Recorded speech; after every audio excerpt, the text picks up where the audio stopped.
And we're up. I'm going to switch cameras here. Okay. We're hot. We're live. We're having coffee. It's Sunday. If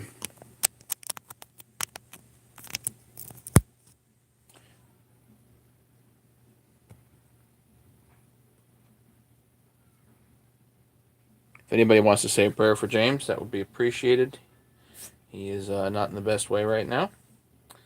But, so greetings to the Faust family and to everybody down there. Okay, agenda for the day. We've got this crankcase to put together.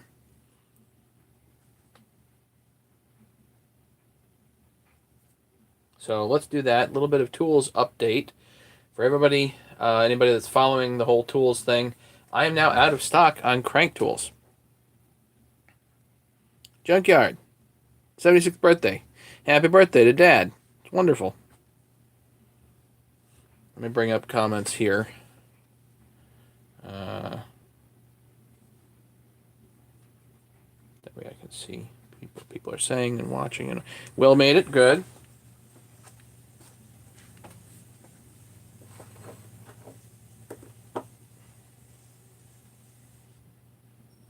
Thanks, Steve. That's good. Thank you for that. So, these are not fully cleaned. We're going to get them cleaned up. It's really kind of first order business right now. I've got my Scotch-Brite wheel. So, one thing that you're supposed to do is put these on a flat plate. I guess I have a flat plate right now, but I'm not going to do that. But I am letting you know what is likely to be the most proper way to get these exactly flat and straight. What I'm going to do, I get most of the gasket material off, just a razor blade. Usually the gasket material comes off too, which is nice. But if it doesn't, I hit it with the Scotch-Brite.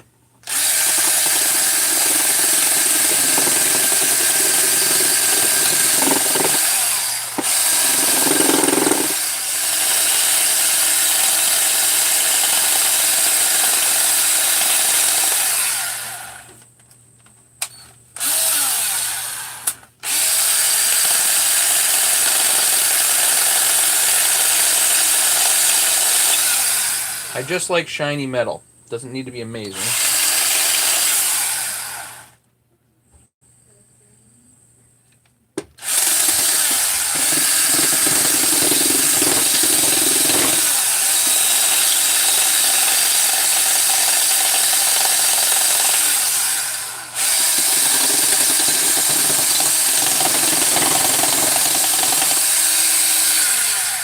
I don't know why this is so rough today. Throw that out. Goodbye. Get a different roll-lock wheel.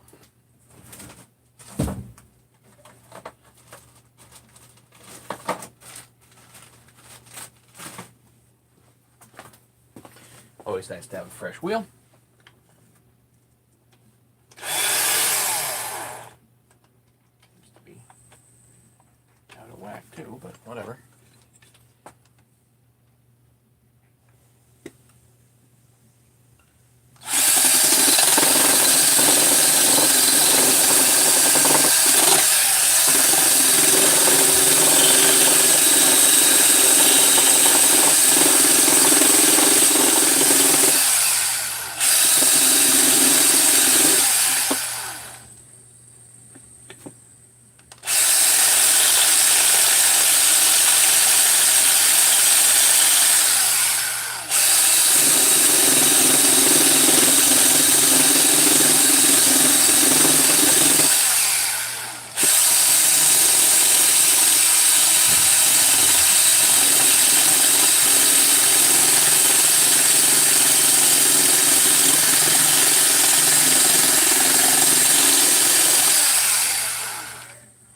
Almost there.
Good enough there.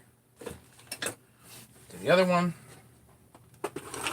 And then we'll be ready to clean them up a bit, and then we'll be ready to install bearings.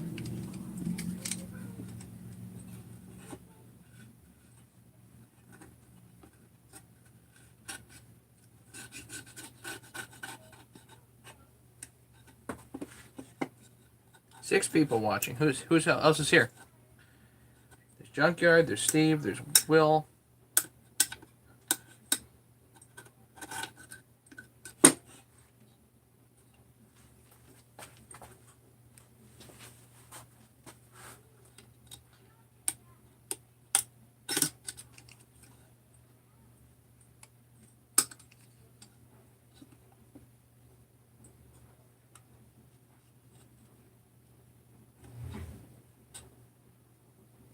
This feels different than the gasket material I'm used to, you know?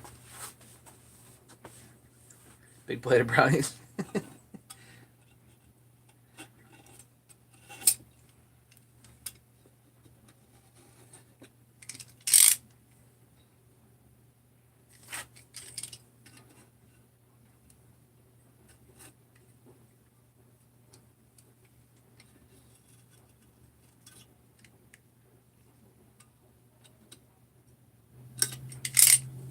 That'll do. Yeah, Natchy's going in. 6202s. I buy them by like the 10, so took a look at the bottom end, getting ready, it's good, screws are tight. Proper length screws from Ace later, sealing the gasket. Nice. Also clear supply. Yeah, good.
Gasket really doesn't seal anything back here, but it's nice to get rid of the extra off.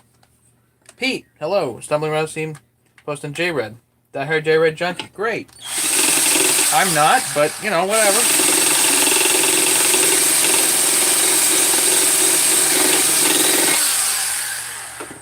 Yeah, Pete, I mainly do Huskies. Just because that's kind of what I fell into and I'm most familiar with.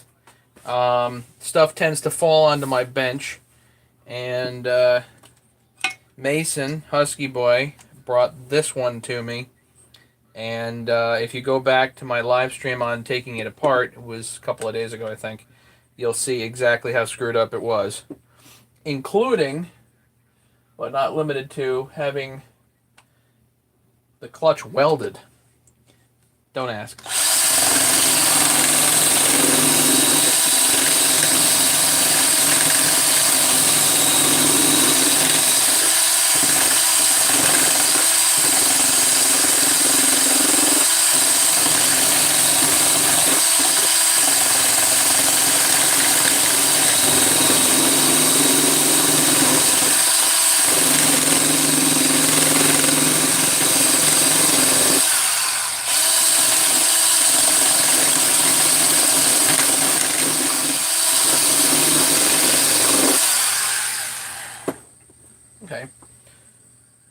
Pretty good. Let me give this a wash. We'll degrease it, and then get the bearings installed. Be right back. 2 seconds.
Okay.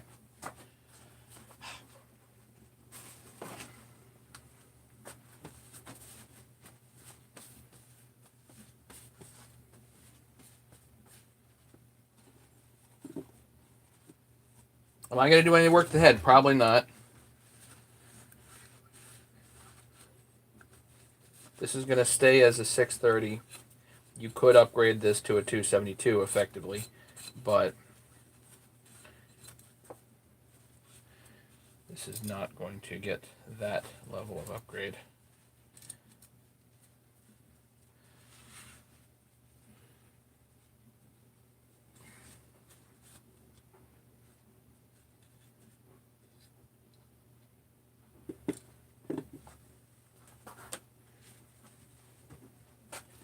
So one of the things that you typically do with these is putting the bearings in, heat up the case, drop the bearing in, because the bearings have been in the freezer. I don't do a lot of that anymore. Not that you can't, but it would be difficult on this one, and I'll show you why. I'm going to put the bearings in cold here, because that's what I'm going to do. I'll show you how to do it, in case anybody's interested.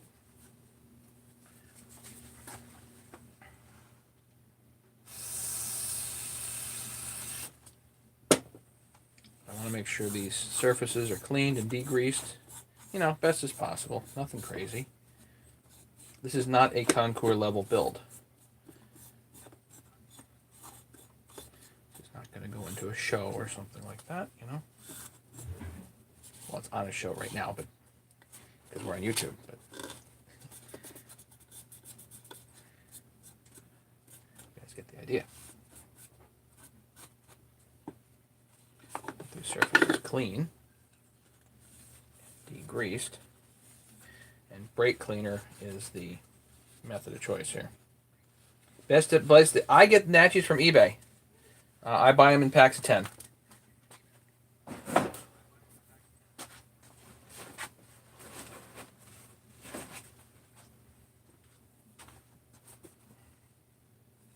So, this particular model of Jonsered, or Husky, has a flywheel side seal retainer. Now this actually clearances the bearing effectively. So what you want to do first, this is not fresh yet. I'm going to make this fresh in a little while, but there's an O-ring on here that is going to be a wonderful topic of discussion later. These O-rings are not reusable technically. You're supposed to, get fresh every time.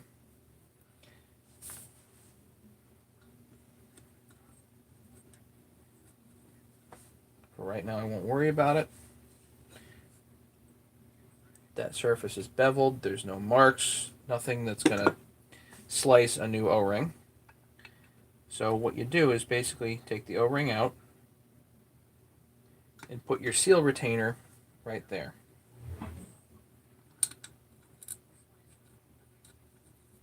Hey Stanley, welcome.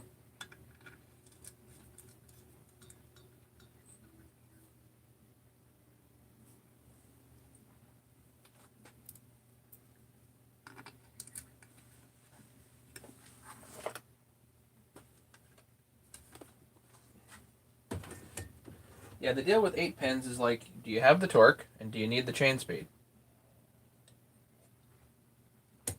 So, if you need the chain speed, an 8 pin can be fun. Don't need the chain speed, run your 7 pin.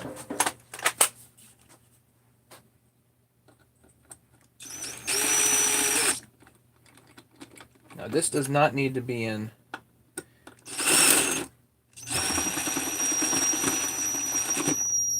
super tight.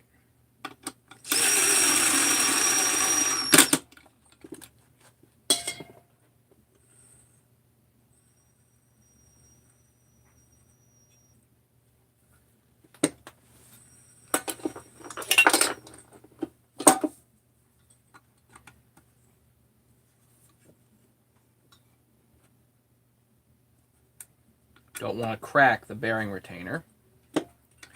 Just needs to be in reasonable. And now you have a positive stop for your bearing. We're going to remove that later, but for right now, that's a nice positive stop for the bearing.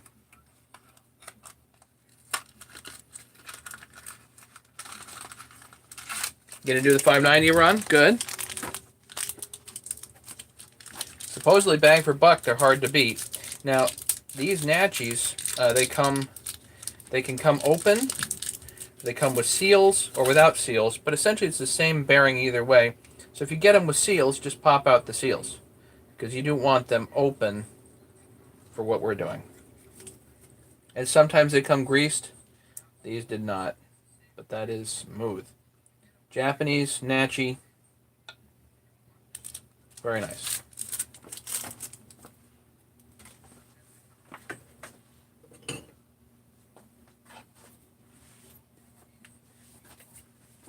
So what I do, if we're going to do these cold, is I get them started. And I don't want to hammer it in, okay? And you can hear it, like you can hear the sound. You want to just tap it in just to get it started.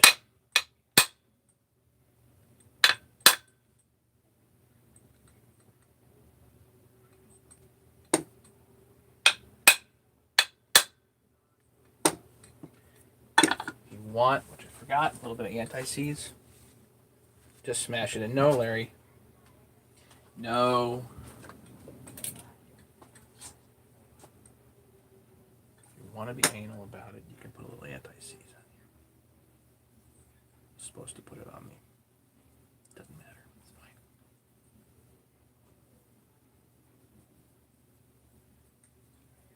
Supposed to put it on the inside. I forgot. Doesn't matter. Sometimes I remember.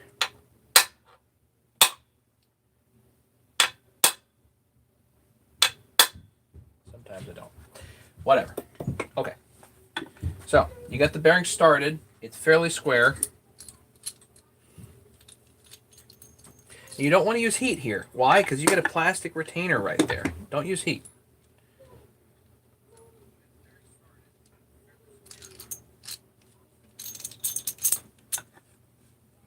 So we're going to put, this is a piece of 1/2 inch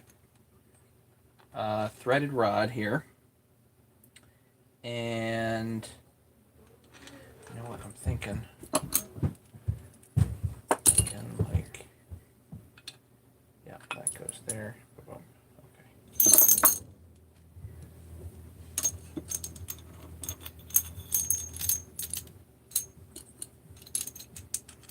You need a good assortment of washers.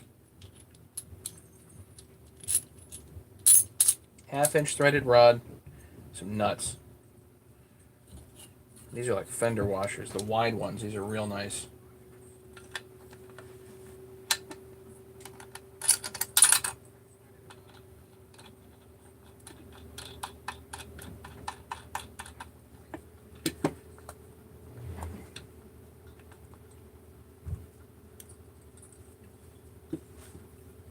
Again, I don't want to use heat here. And personally, the amount of times this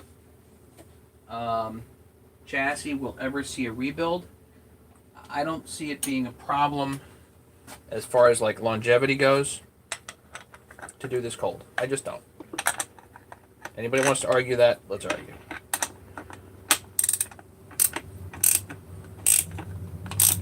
Just some nuts, some washers, some threaded rod. You can look at it and say, hey, it's a little off to the side. Back it off just a little bit. Hey, Greg. I've done this tons of times on the channel. So you know what? Maybe a little bit off. A little off to one side. All you got to do on the outer race, not the inner race.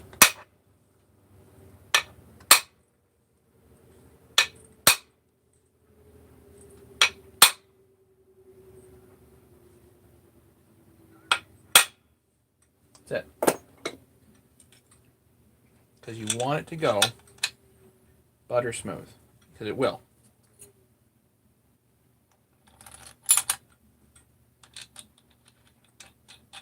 No arguing. Arguing's okay. Malice is not. You know what I'm saying? Arguments are fine.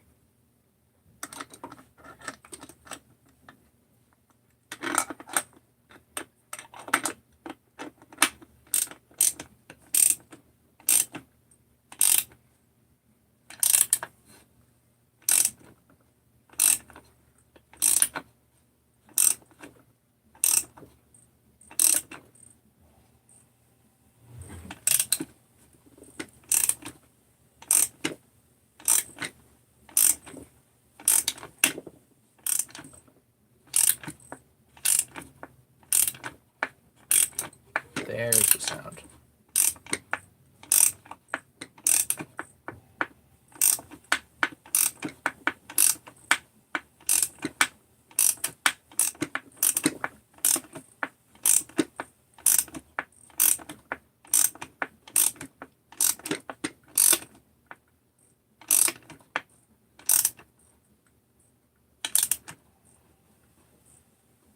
That's it. Done.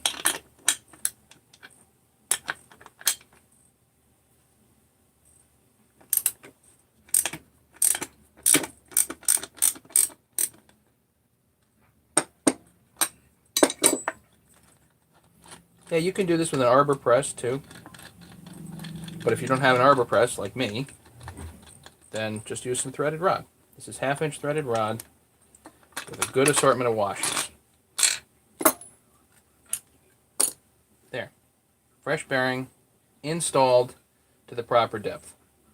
That's all you need, right? That's one. I don't know if we'll get a pop today. We might. We actually might.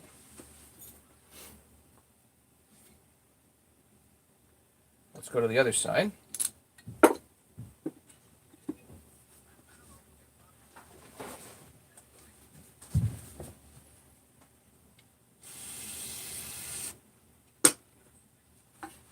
There's some fiddly things to do on this, but we'll get it. Not a big deal.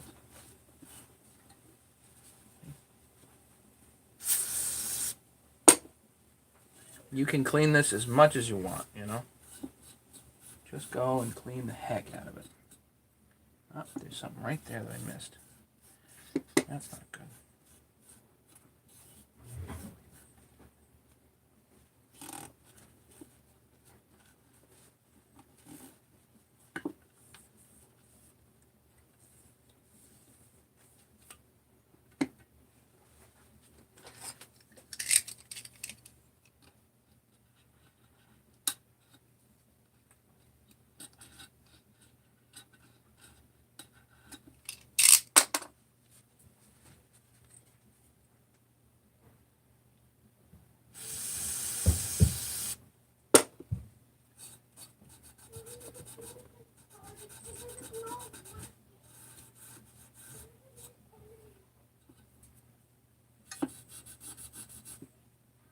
Good enough.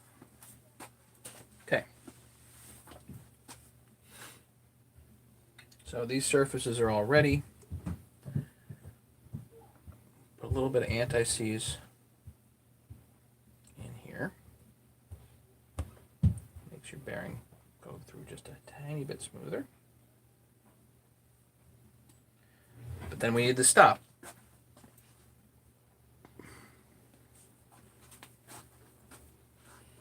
So let's get the stop here.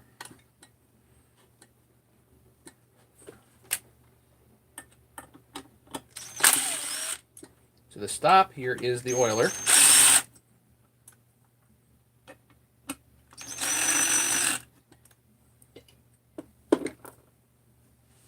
Don't lose those screws.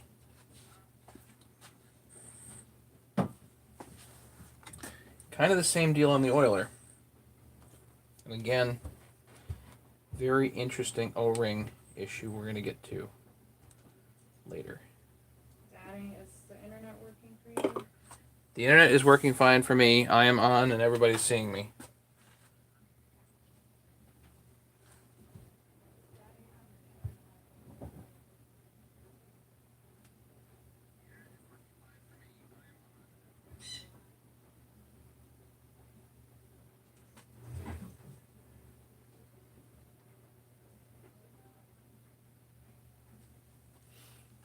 Okay.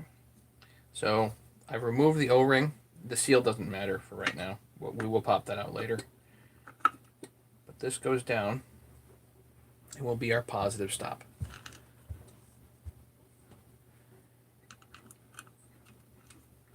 Hey, Marshall. Anybody in here I haven't given a shout out to?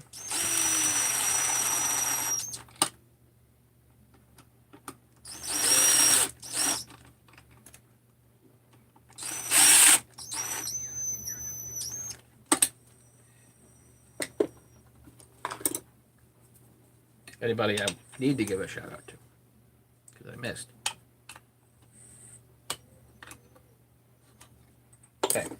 Oiler's in temporarily. Again,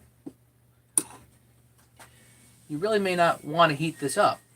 You know? You got the oiler there. You might not want to heat it up. I don't want to heat it up. So let's just put the bearing in cold.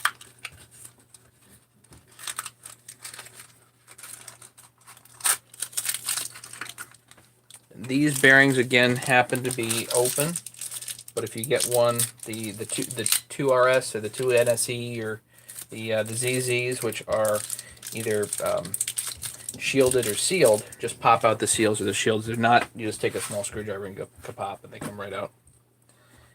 Nachi, Japan, 6202. Nice bearings.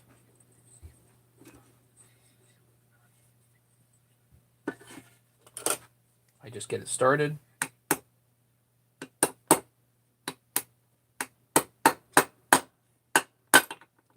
missed.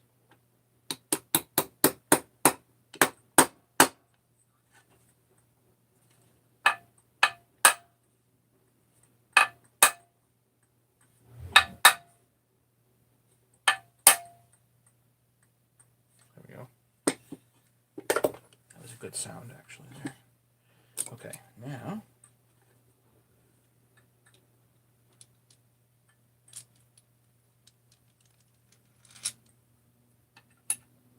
you need a washer that covers the outer race when doing pressing like this.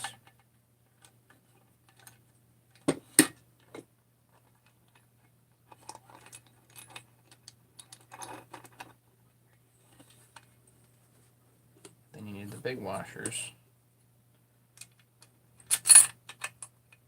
These actually happen to fit right exactly in the oiler here.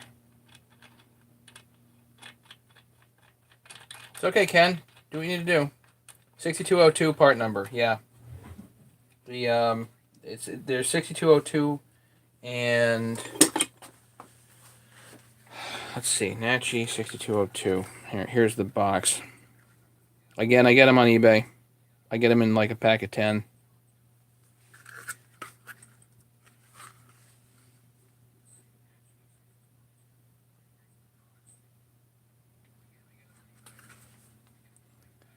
All you got to do is search for 6202 Nachi on eBay. And I have not yet seen a non-metal cage Nachi, whether they've been shielded or whatever. It doesn't seem to matter. They're all metal cage.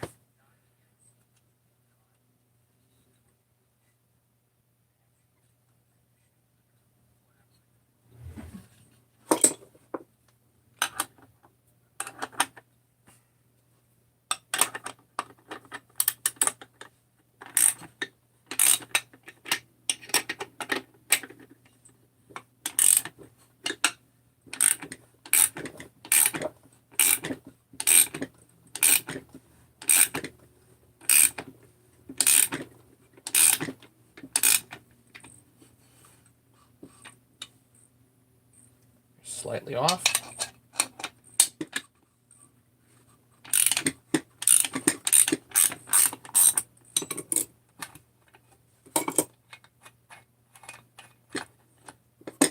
No worries, just pull it out. Not gonna hurt anything.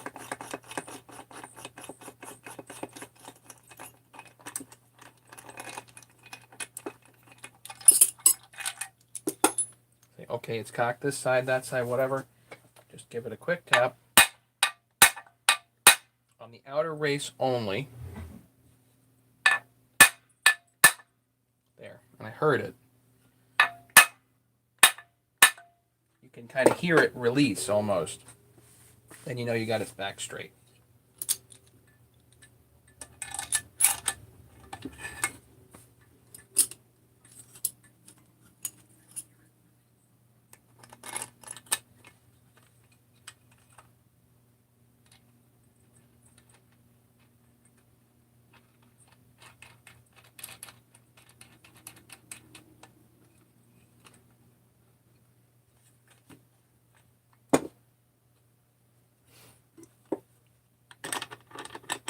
So for those people that are watching, the best way to support my channel is to do one of two things.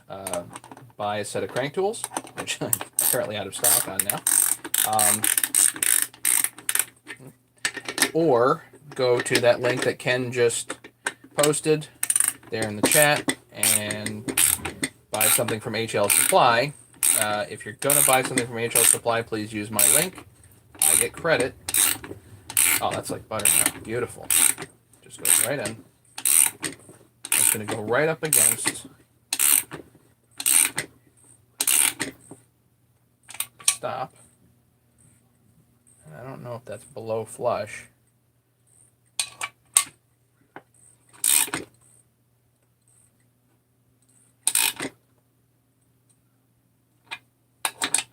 That's it.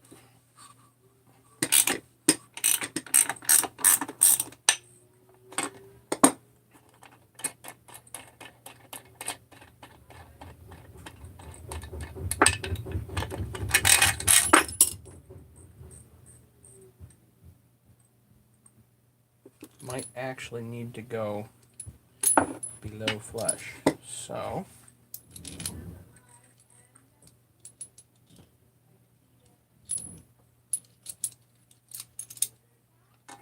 slightly smaller washer here. And these nice fender washers help.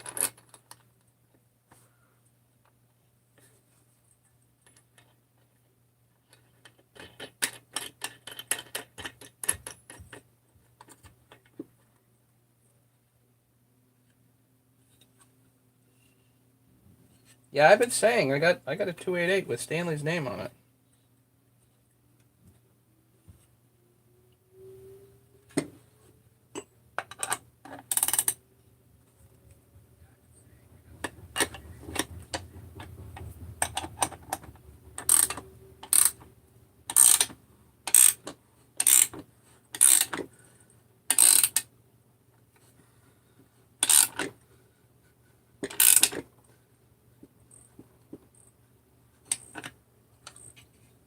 Yeah, that actually goes below, slightly below flush here.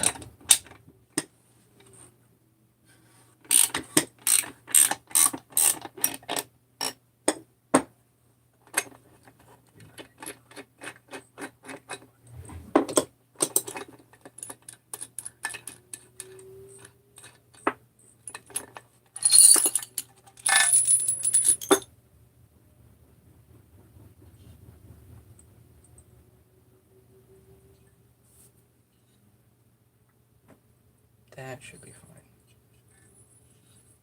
Okay. Now what? So I get to put this away. I keep this in a very special place. I tend to use this thing all the time. Are we out of focus here? How are we doing? Okay.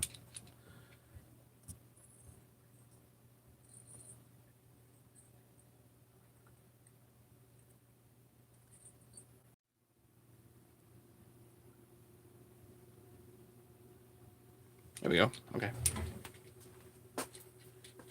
Yeah, so I keep this in a very special spot because I tend to use that to pull bearings in all the time. Okay. What's next?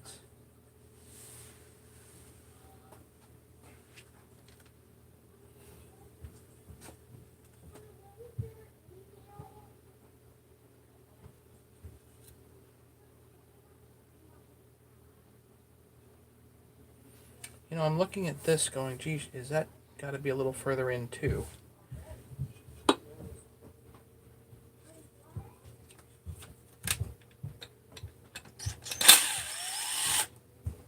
And to be honest, looking at this, I'm also looking at it and saying, you know what? I don't really need the screws in there.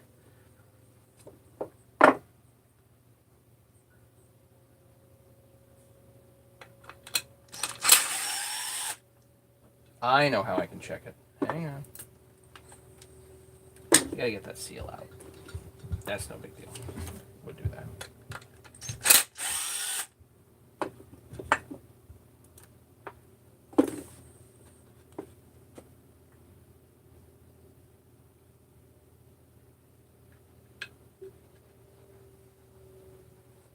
Yeah, if I pull the seal out, I'll be able to see in there and make sure that visually it is flush.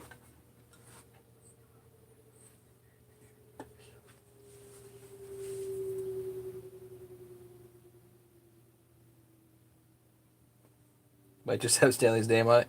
School me on the 288. What's so special about it? Well, it has an excellent power to weight ratio. Big saw, reasonably big saw, nearly 90 cc, with an excellent power to weight ratio. It's a bit of a dated design at this point, but there's a lot of guys still that regard the 288 as their favorite.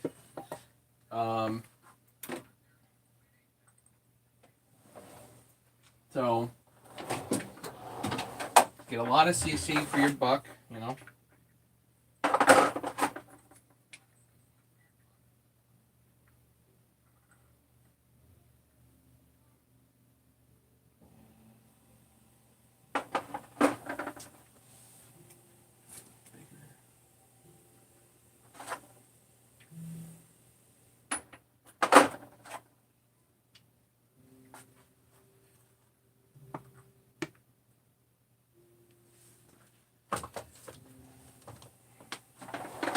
What else is good about it? They're pretty easy to build.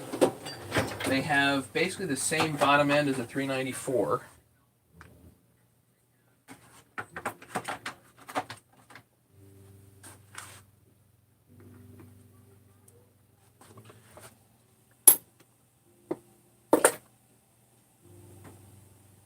So it's the same exact crank as in the 394. 181, 281, 288, 394 all share the same crank.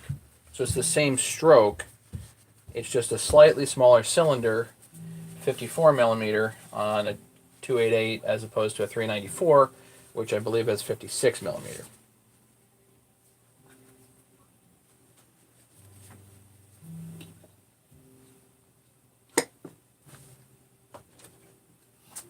Wanted to make sure that visually this is pulled all the way down. Yeah, as far as I can see, that's home. Okay. So then we know that this bearing is in exactly the right position.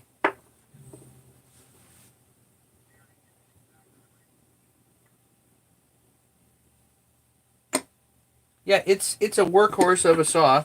In for the CCs, it's in a reasonably light package. You can run a 36-inch bar on it. It's got, great oiling. Yeah, 32, 36. I tend to think they're best with a 28. Overall, I tend to like my 394s with 32 or 36. But and then the 288s with a 28, but you can absolutely run a big bar on that thing.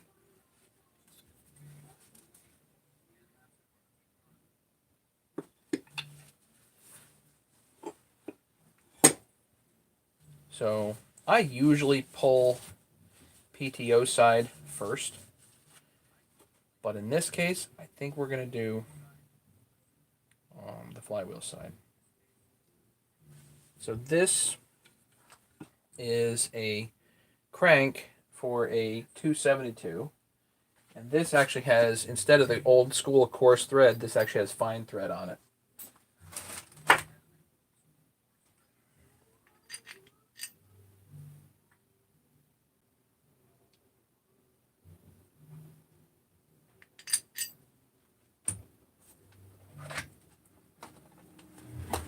Make sure the clutch fits.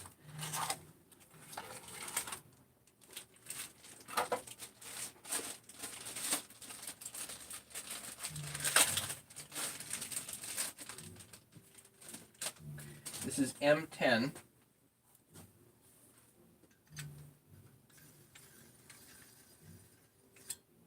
By 1.0. Left hand. I think it's the same on an 026, but whatever. Do a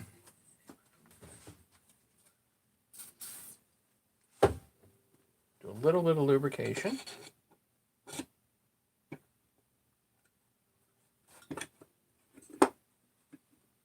What I'm going to do is I'm going to pull this in with my crank.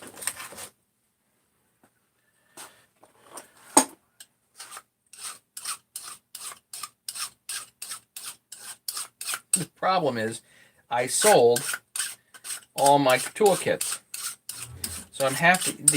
The flywheel side here is no problem. This is a normal tool, but the clutch side, I don't know if that's going to work, but we're going to try it.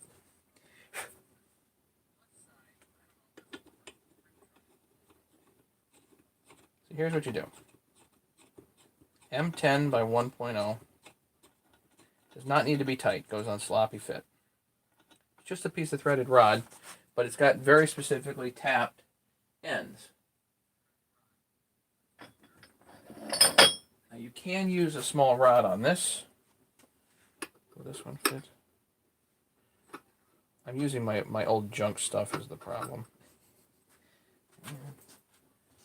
I'm not using the good stuff.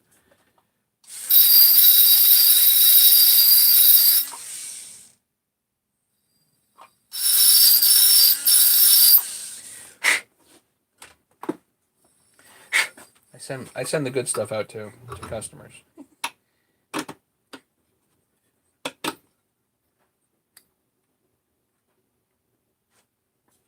Don't have too much of a lip. Yeah.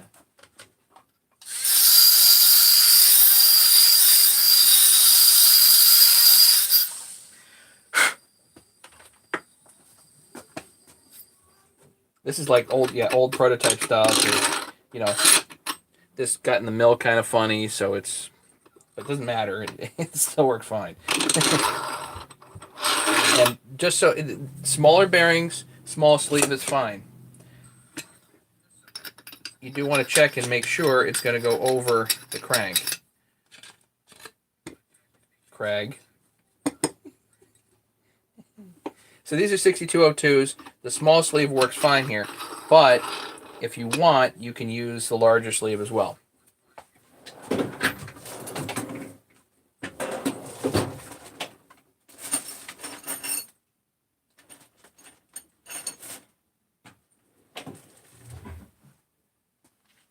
Yes.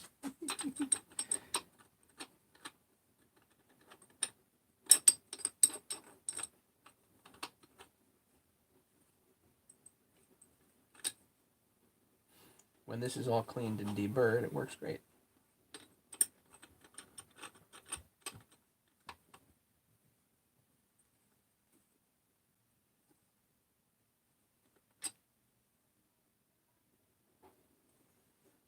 Burrs are going to drive me crazy. There we go. All the way in and back. So now you've got a handle, you got a sleeve, now you just need a nut and a wash. Good thing is, I got lots of those. Still. Nut and a wash. Watch this. So now, basically, this is ready to rock. Get out my ratchet. Now I prefer the OEM Husky tools. You need an open-ended wrench here to do this. This, all you need is a ratchet. Either some type of ratchet, ratcheting wrench, whatever. And this handle is going to come over this direction. And all you're going to do, pull it down. Your crank is going to go in, smooth as butter, into the bearing, and you're not pulling against anything except the inner race. So there's essentially no risk to the bearing here. There's no heat. You don't have to worry about burning yourself. And the other benefit to these tools is you have this hand free to guide the connecting rod in. All completely controlled. Right now, we're not quite done, but if a phone call comes, I take a phone call, come back. You know?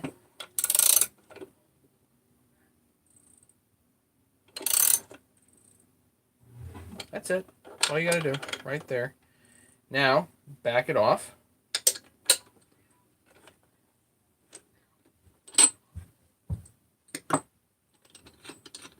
If anybody wants a toolkit like this, it comes as a kit, basically.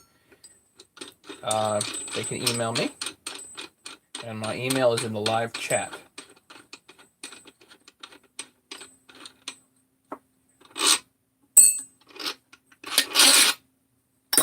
Now, Craig developed his own technique to actually leave this all together, which you can certainly do,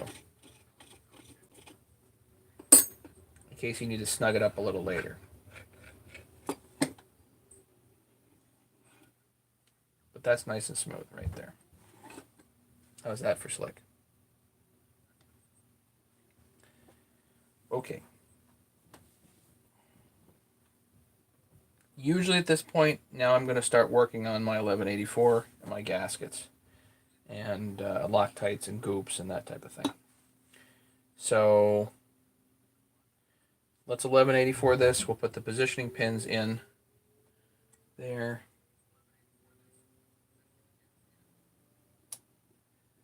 Was it on the upper or the lower? There and middle, I think. Okay. So let's get out the 1184. This is 3 bond 1184. It is not anaerobic sealer. It is regular sealer, but it is gas and oil resistant. If you're getting sealers, you know, there are certain sealers that are not gas and oil resistant. You need gas and oil resistant.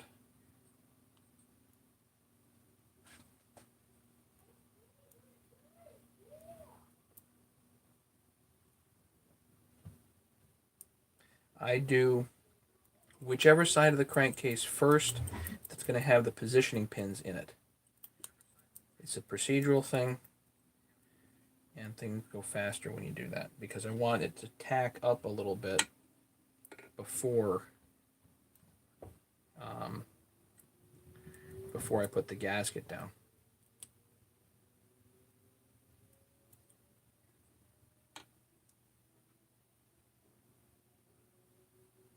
You don't necessarily need to use goop if you've got your mating surfaces here like completely flat and completely smooth, then more power to you. You just use a gasket and go.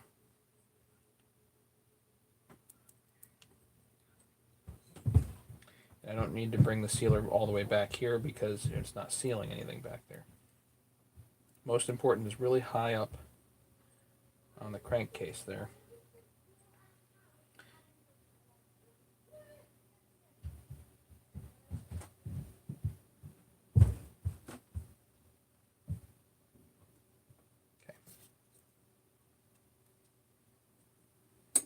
Okay, great, Ken. Thanks. Safe drive.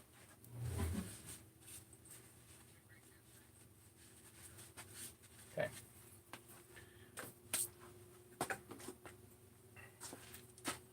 Before I forget, I'm going to put my Loctite, just blue Loctite here.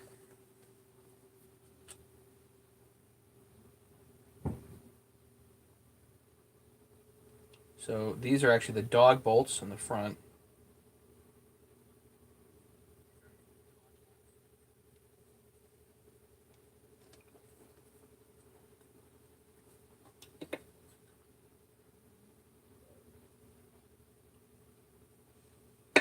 Don't know what this lower hole is for. So just going to tap in the positioning pins, which are super important.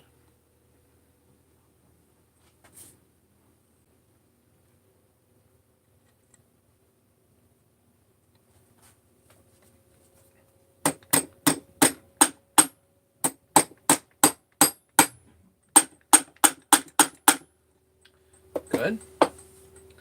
Now I'm going to set this aside for just a second. We're going to let that tack up.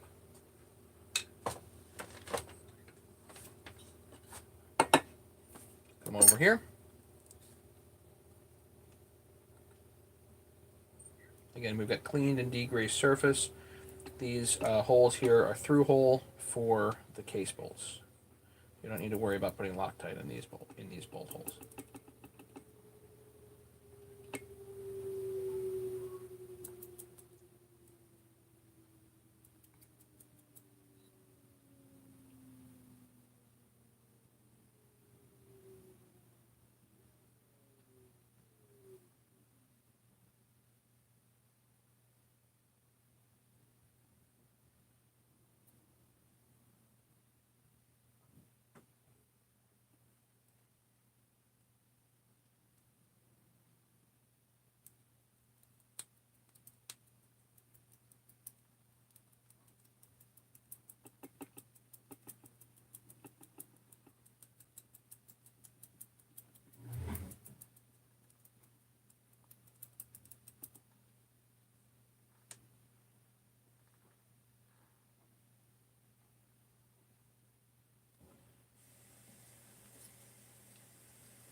That's that there.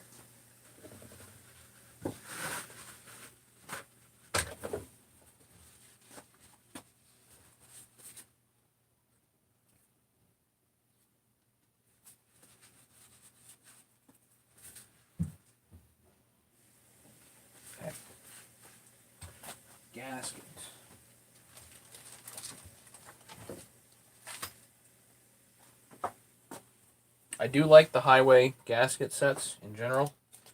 They come pretty complete, especially with the seals. It's really nice to have that. So new seals.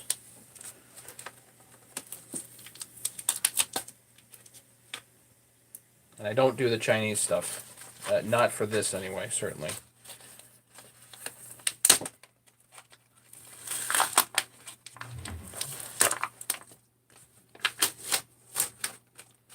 The highway stuff is made in Taiwan, actually, not China.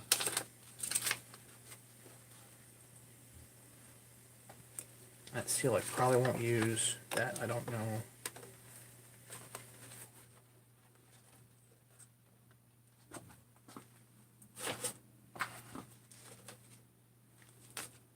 Okay. So I tend to like to put the gasket on the side here.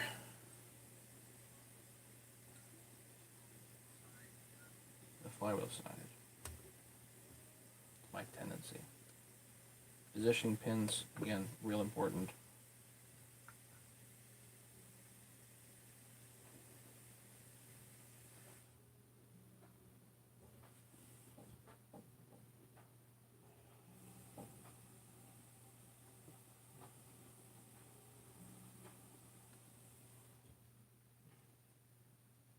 The gasket material has had time to tack up. And now we can go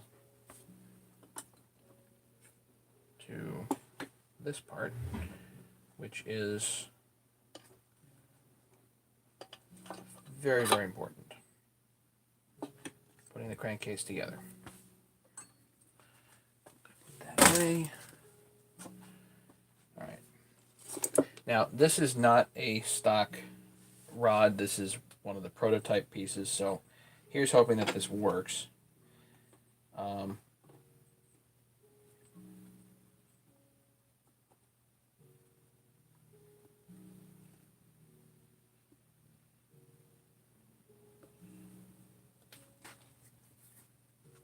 Hey, Harry, haven't seen you in a bit.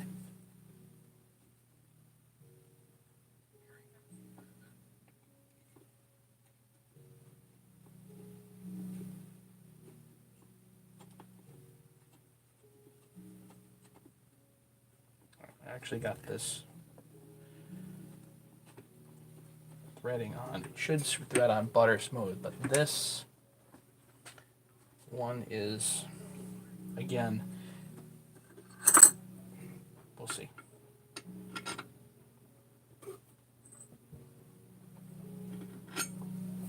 And this is not even tapped here, so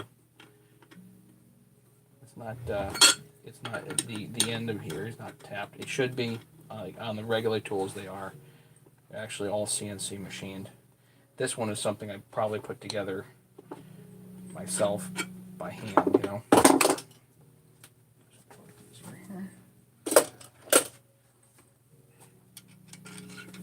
I want to get this. Normally you just put on, even like 3 threads is fine. You really don't need much. This one I don't know.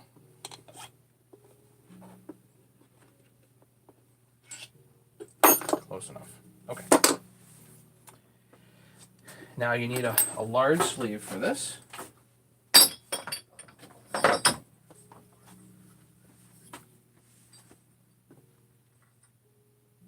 Oh, and I'm a ding dong. I forgot the oiler.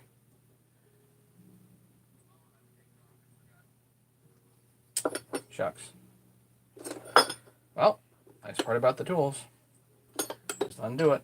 There's no, even with the 1184 on here, doesn't really matter. Let that set for 10 minutes. It's fine. We pull the oiler off and then rethread this back on.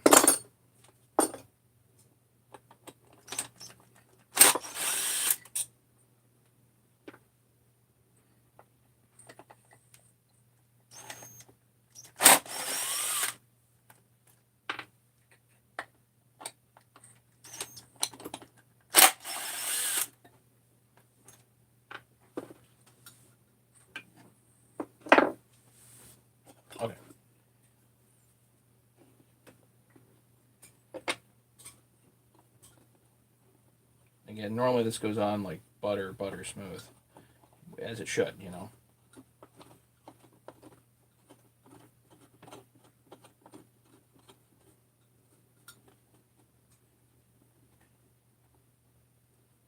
Slowly getting oil cord. Them coils, Marshall. Husky coils. Do I have all the parts? I don't know.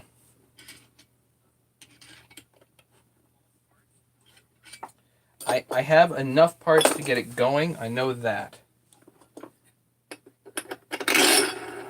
To be complete to my liking, that's a bit different.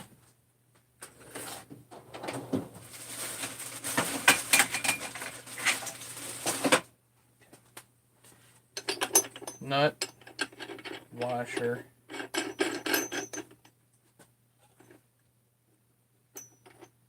handle.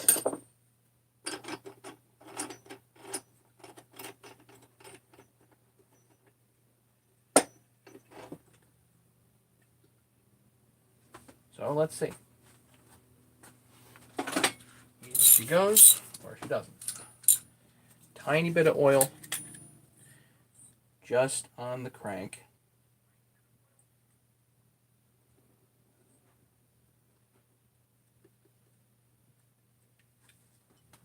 You don't want to disturb the goops and things.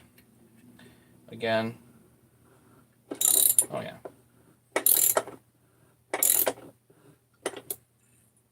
This comes right together.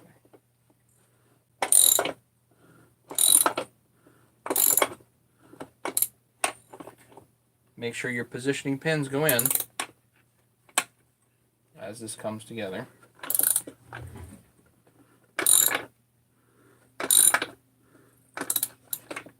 Because that's real important.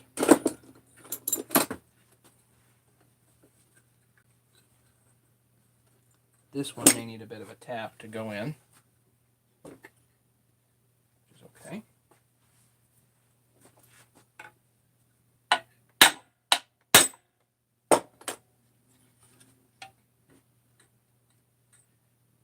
Yeah. There's no hurry, you know.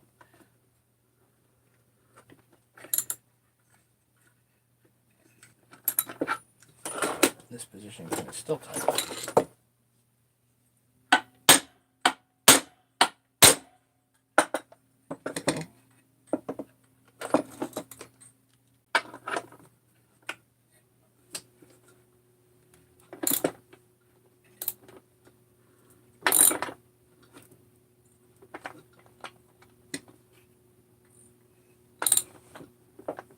Now, if you're all worried about things, don't be worried. Start installing the bolts, you know.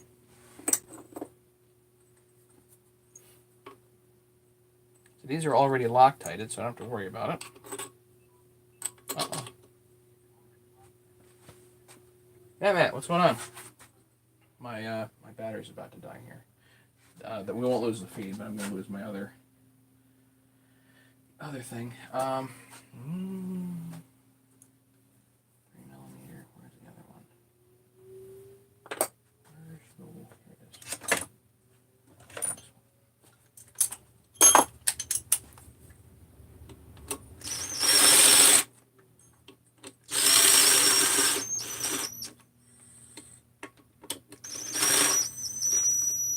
I think these are 50mm case bolts. 50.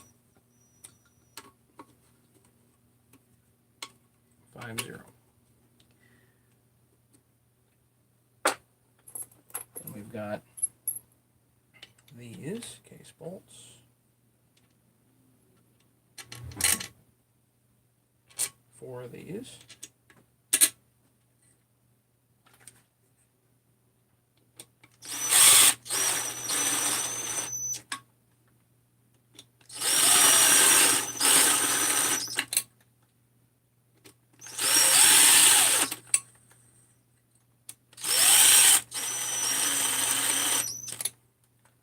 We're not fully down yet, which is fine, but everything is much more lined up now.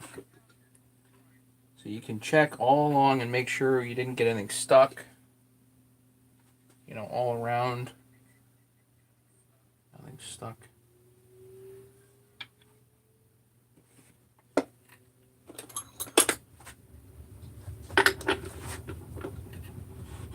And then bring this down. That's it. All you need. Again, we can leave that on there, like Craig does. Leave it on there while you tighten down your case bolts.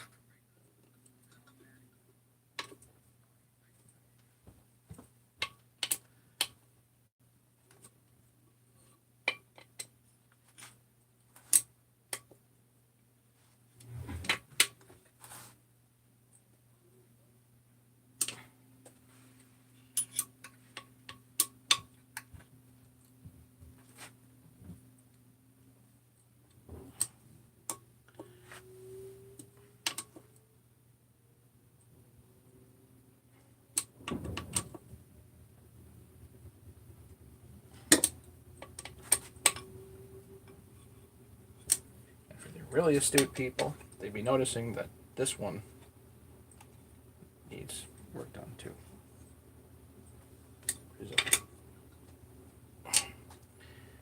So I think this is a flange bolt in the back, but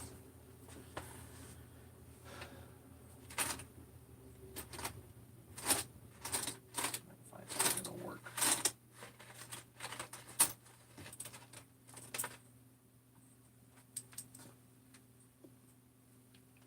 Blue Loctite on here.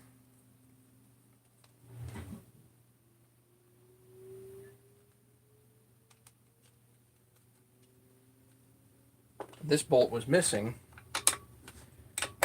when I first got this. This is now going to be complete.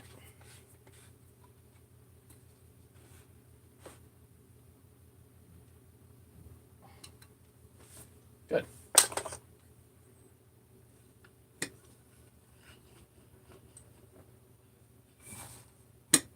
Let's pull this off.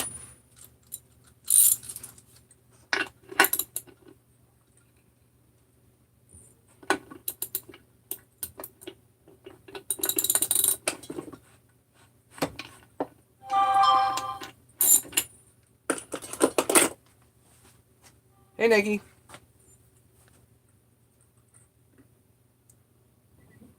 %3 battery left. Let me get my spare battery. Hang on a second.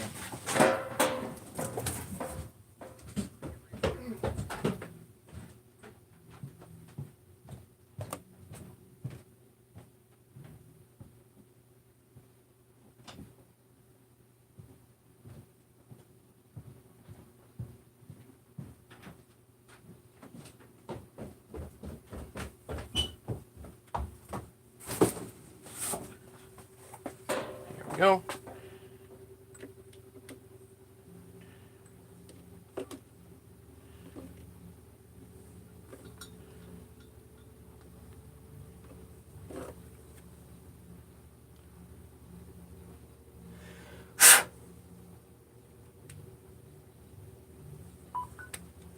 There we go.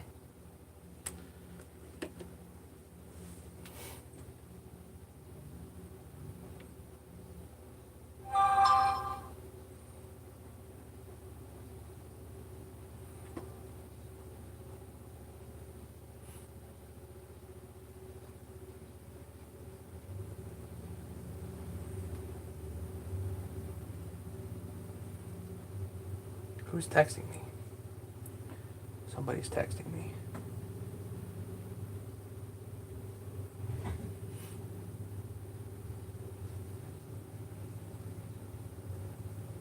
Oh, this is Pat? I think it's Pat that's texting me. Big echo. Oh, that's cool. Okay. Back to task at hand. I gotta get this thing together. Okay, let's take this off. Nut and washer. Nut and washer. Handles.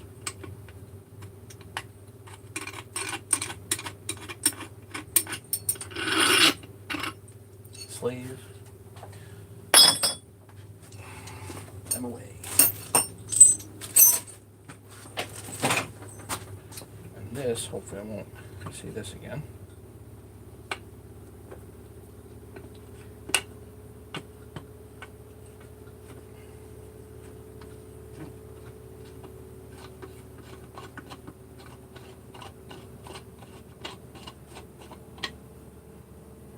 Yeah, someday I'll think ahead enough to actually keep toolkits for myself. Whoops. But that does work. Okay. Here we go.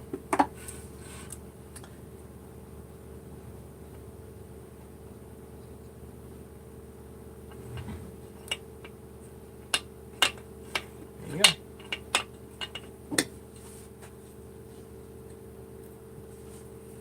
So your crankcase is ready to rock. While we are at it, should we work on the oiler? Probably, right?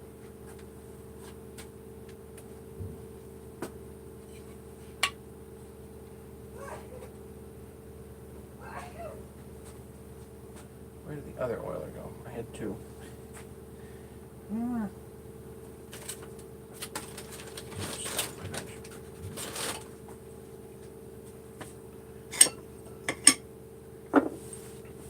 Well, while we're clearing stuff off the bench, let's do the flywheel side.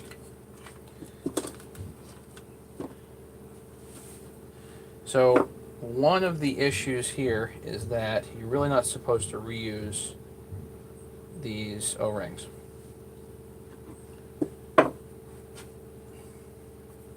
And though that be true, because I don't have another fresh O-ring, I don't have much choice here.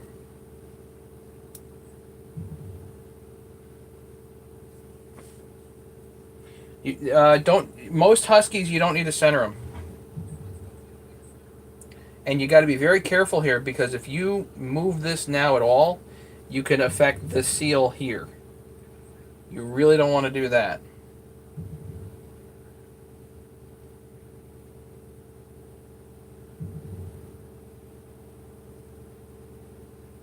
So now what I'm going to do is I'm going to use my anaerobic.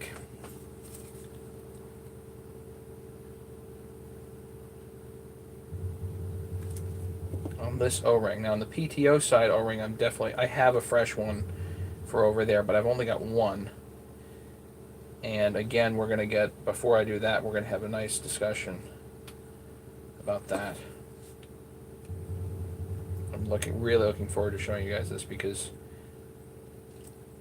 this is very, very interesting to me anyway.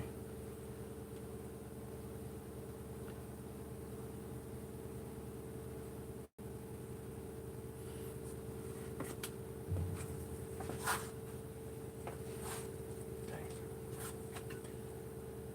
A little bit of blue Loctite here.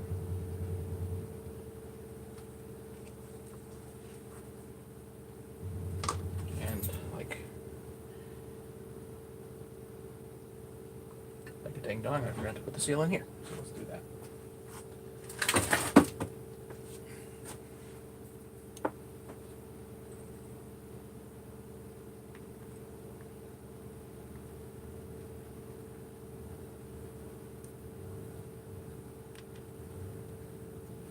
Put your anaerobic on here if you want, but don't think it'll make much of a difference, because it's not great sealer against plastic.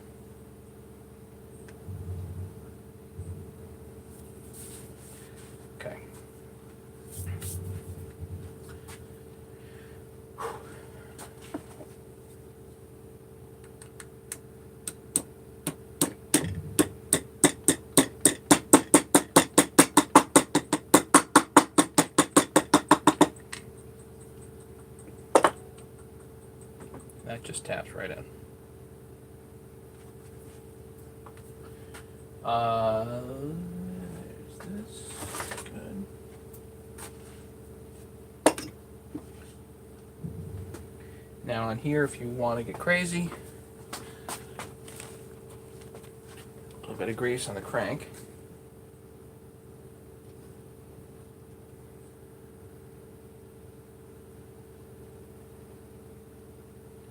And And because this is so nicely tapered, I'm not going to use the Coke can trick. You're exceptionally unlikely to pucker your seal.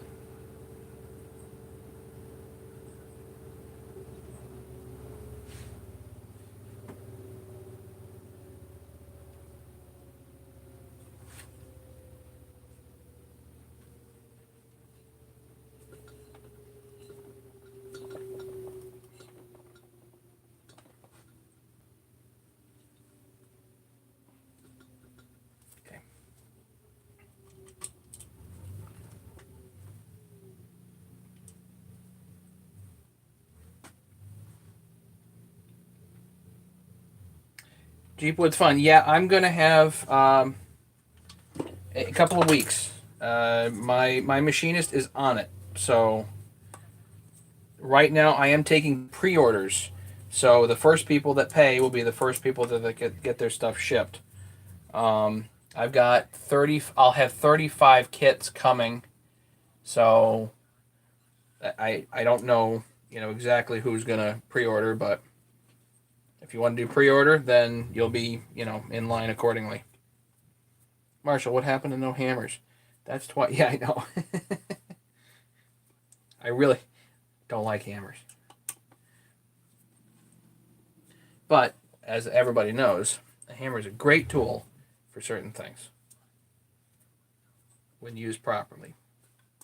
Hammer is a really bad tool used improperly.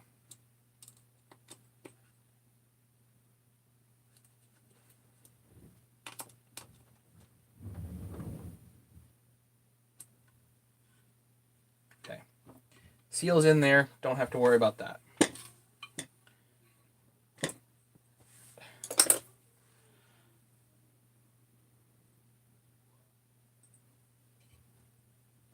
Aside. Now it comes, let's do our O-ring discussion right now because this is interesting.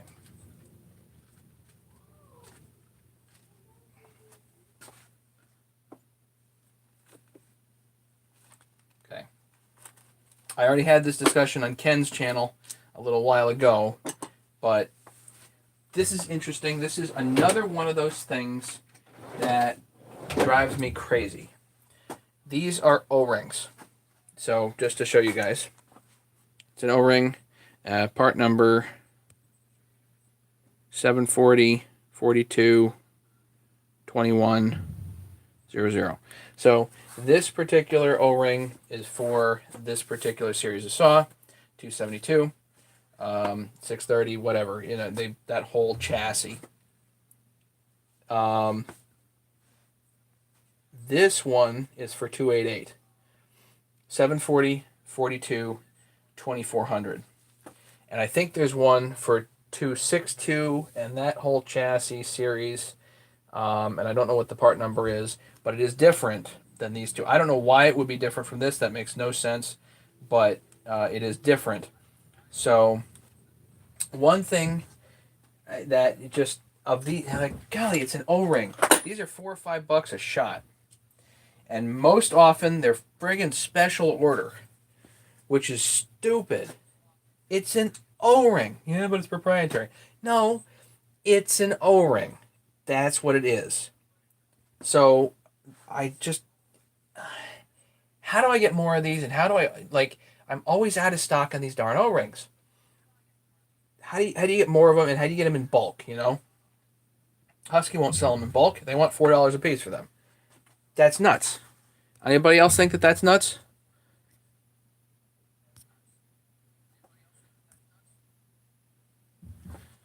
So, these are, in fact, metric.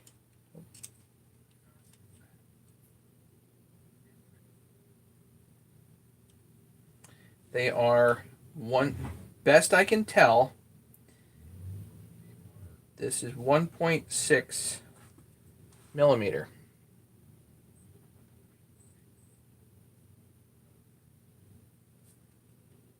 .57. Turns out they are available in McMaster car. 1.6 millimeter, and then they go by the inner diameter which on this is 29.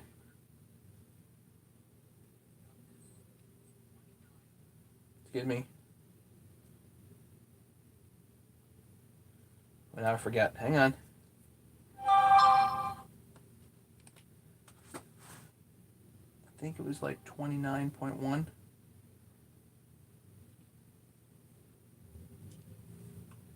Something like that.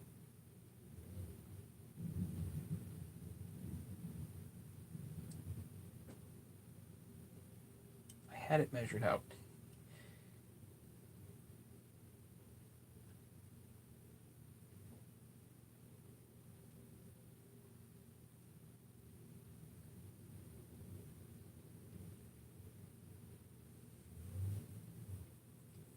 It's like 32 and a half. But there's a very specific, it's like 29.1, and this is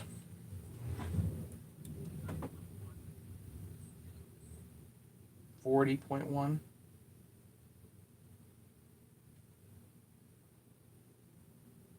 Shucks. Hang on. I have the specific.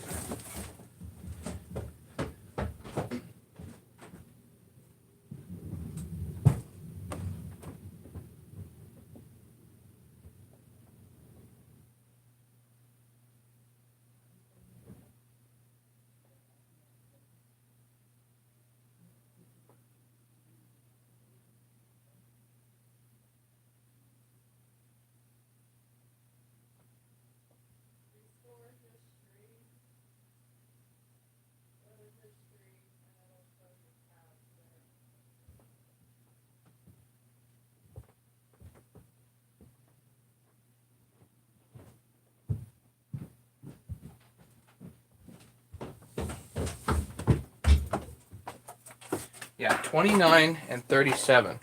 29.1, 37.1 inner diameters.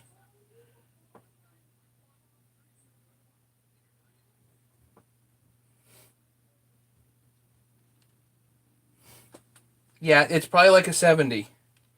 So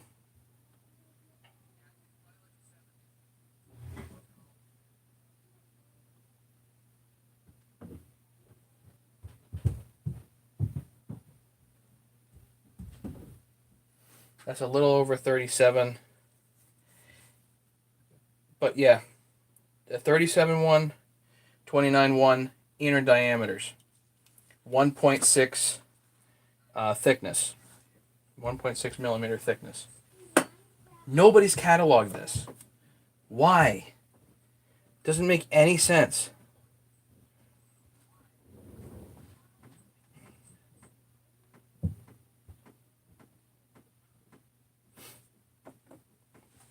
Well, you can get them from a McMaster car pretty inexpensive, which is great, you know. But why?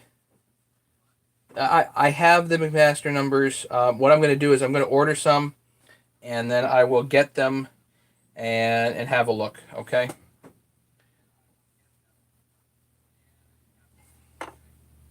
So this one, this is an old, it's old, okay. New and fresh. Let's tap this seal out.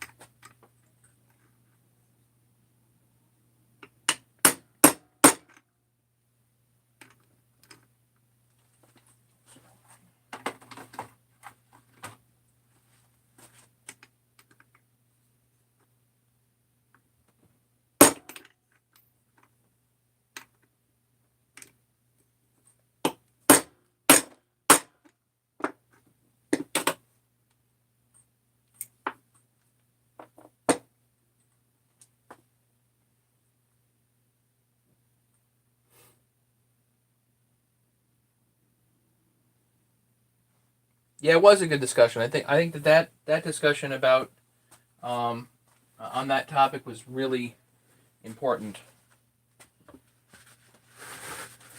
I guess I can bring it up here.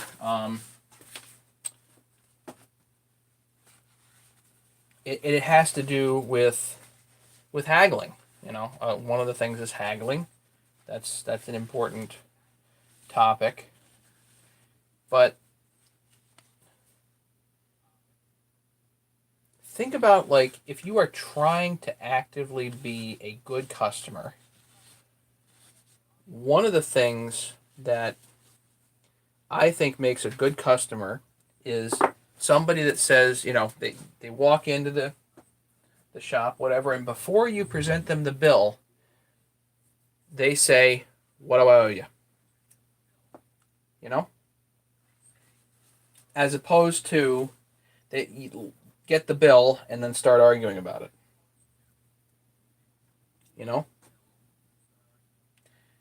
I think this is a very relevant thing to talk about because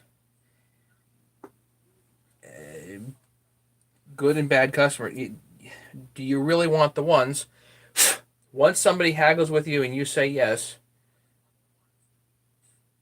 they've got you, they know they can muscle you for the rest of the relationship,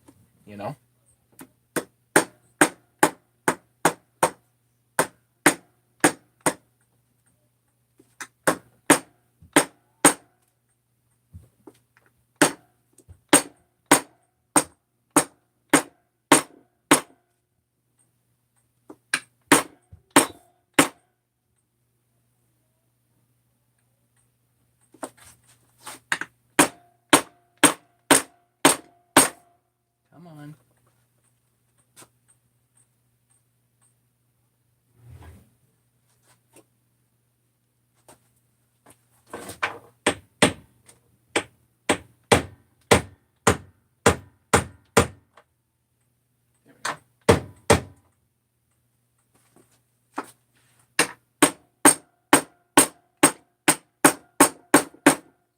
Then what happens is, as you go on in the relationship, lunchtime, take care, Marshall. Then what happens is, as you go on in the relationship, you end up as a provider, as opposed to a consumer. You have service individuals. The next time you see that person or whatever, now there's expectations, and do you want that kind of customer that just frustrates you every time they walk in?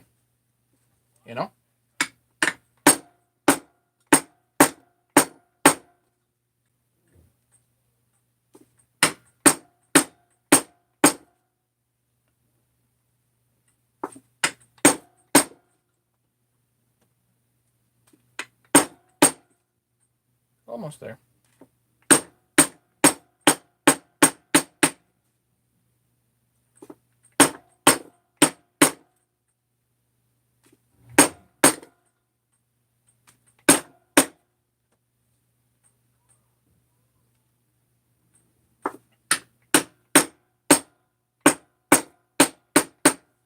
Now, I don't know why these don't necessarily go down flush. That doesn't really make any sense to me. For some reason, they get put slightly short of flush.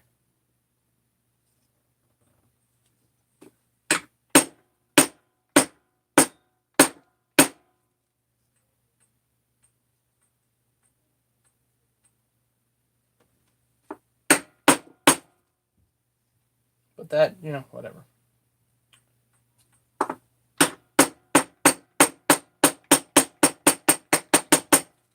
From the factory, they're slightly short of flush.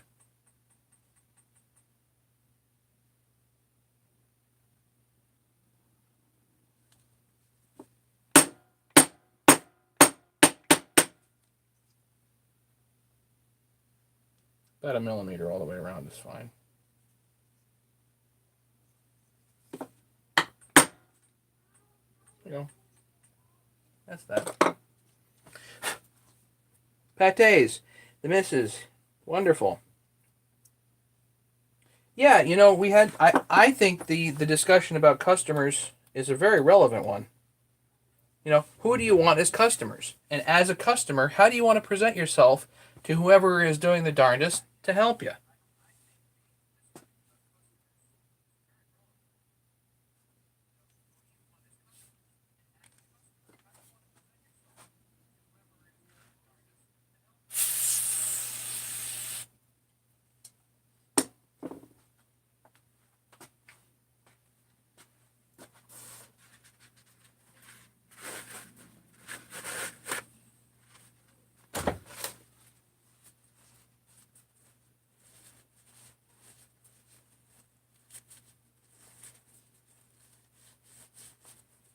I guess we can. I think it all comes back to relationship issues. And I heard something interesting once, and it came from a movie, and I won't mention the movie, but the movie mentioned that the person with the power in the relationship is the one who cares the least.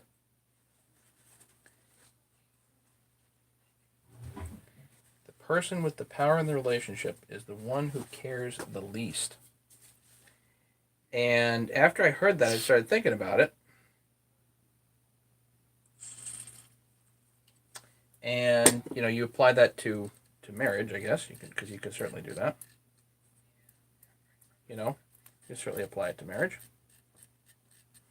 Thought about that and said, you know what? Marriage isn't about power. I guess many marriages probably are, but marriage isn't about power. Marriage is about being giving.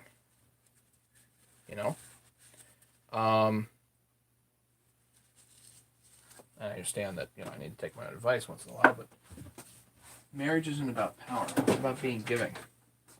And proper relationships, even business relationships, are about that as well.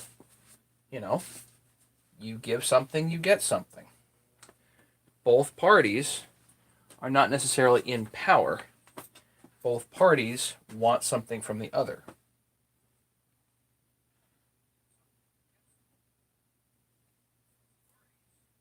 And to go into a relationship expecting something and not bringing anything to the table. What did I say? It's Chris, right? What did I say? Rude. It's rude. you know, rude.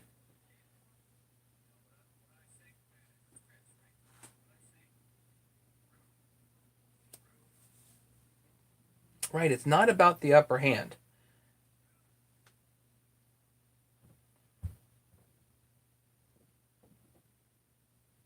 I think in certain business situations, you go into a flea market, there's just this expectation of haggling because that's just kind of the environment for it. But there are plenty of environments where haggling is rude, and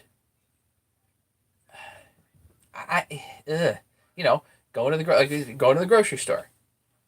The bill's $100. Well, would you take 50? No, bill's $100.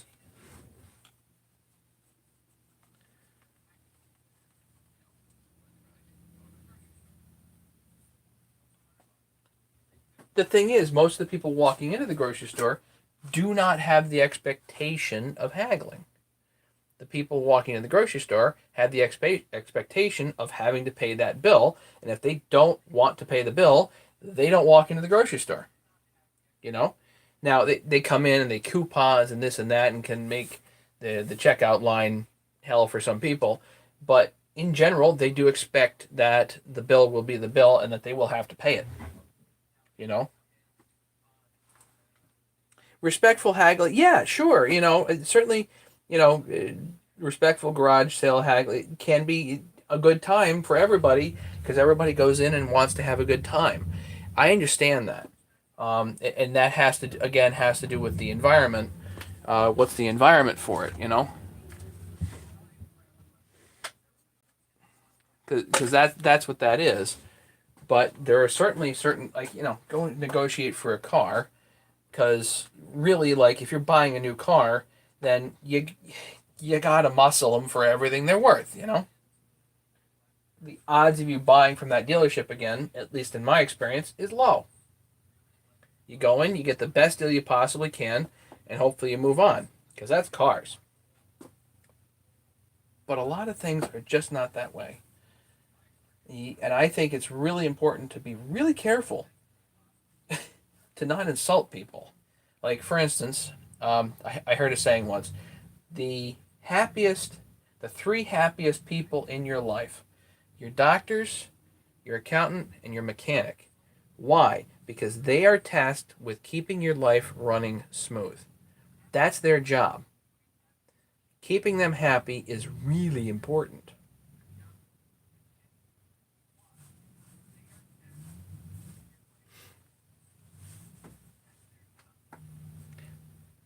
Craig, I understand the sentiment. I do. I understand the yes dear sentiment.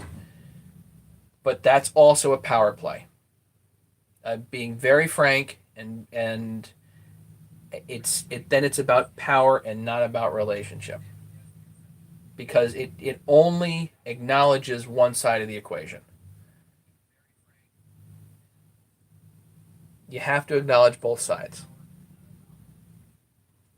You know, and an appeasement, because that's what that is, does not necessarily keep the other party happy.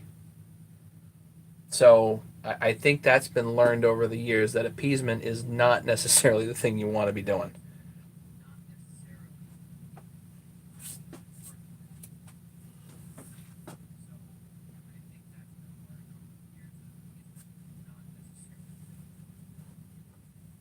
Anyway, back to chainsaws. This is not relationship talk, but it does affect how you approach business relationships. Also, I think is very relevant for personal relationships and vice versa. Okay.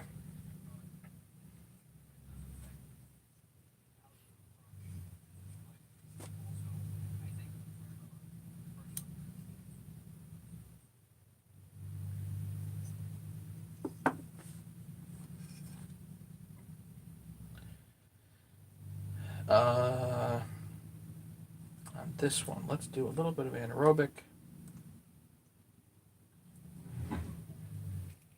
This is Loctite 518.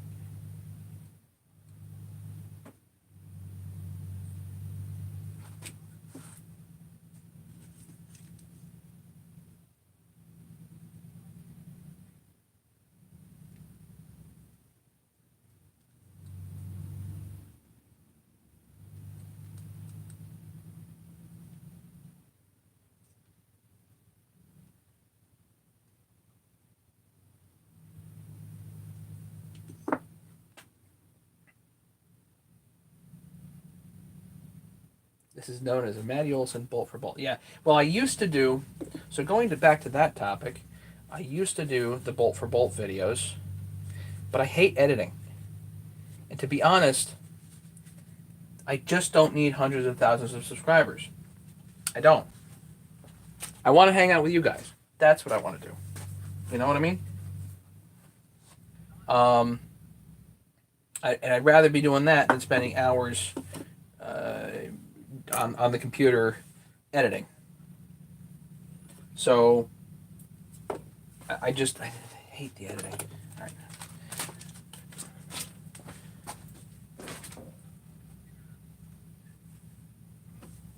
And this is obviously a little bit more of a personal touch, which is nice for all kinds of different reasons. All right. One other thing that I mentioned earlier were these X-rings. Or I mentioned this on Ken's channel. This part goes on the oiler right there, and it actually is 1/8 of an inch ID and 1/4 inch OD. And this is Ken knows as a quad seal. I believe it's on McMaster Car as an X-ring. I'm going to order some. I'm going to order 2 O-rings and the X-ring and see if they come, if they show up, and if they'll work. We got it made, because this is really something that's driven me nuts over the last few years. Because these things are not $4 or $5 for just one stupid ring, quad ring. Yeah. So I that type of thing drives me crazy. If they had them by 10 and they were 50 cents a piece, I'd buy them in a heartbeat. But they want to sell them at $4 a shot, and all of it goes towards making these rebuilds basically impossible. All these rebuilds, all the prices of the bearings and all that stuff, it all goes towards the cost of a rebuild, and basically pricing out of the market of doing rebuilds and into saws. That's what companies are after. Husky isn't the only one. Steel and all the other companies, big companies, pretty much no matter what you're doing, it could be air conditioners. The idea is that you want to price everything out of the market so that you don't have to supply parts. You can just supply new equipment.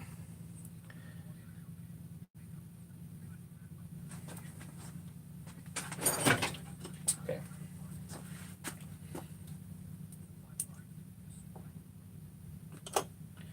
Gonna goop everything up here. So Loctite on the bolts. 3 bolts. These are M4.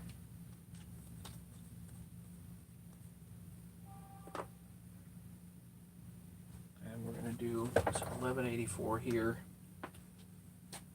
because the rubber is not necessarily new. New rubber, you don't need the 1184 on the sealing surfaces, but okay.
Having a quick croissant in the car watching Matt before running in and check out new mattress. Okay.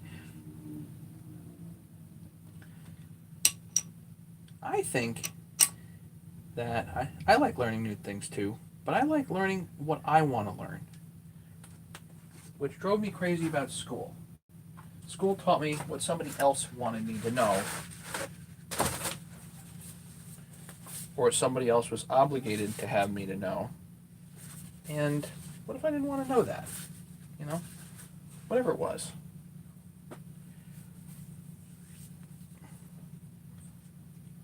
So we've got this all gooped up. I can goop this too, but not much point at this point. It's all gooped up, Loctited, and now, down here on the crank, what I want to do is I want to use the Coke can trick. Actually, can I use Coke can trick or can I use this? I'll use the sleeve. So you can use a piece of Coke can. This actually happens to be the Husqvarna sleeve, which is pretty darn slick, admittedly. A little bit of grease helps.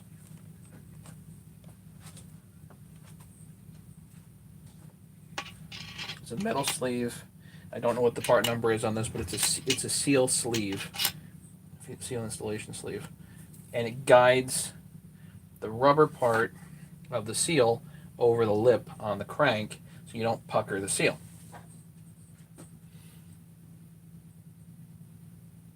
Again, we got 1184 anaerobic outside, brand new O-ring, brand new seal.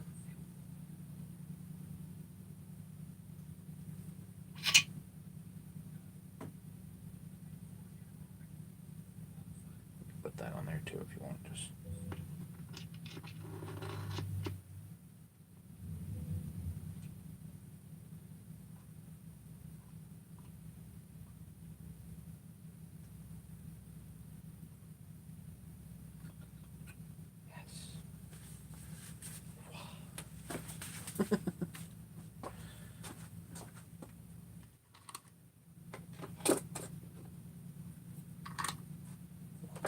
two, three.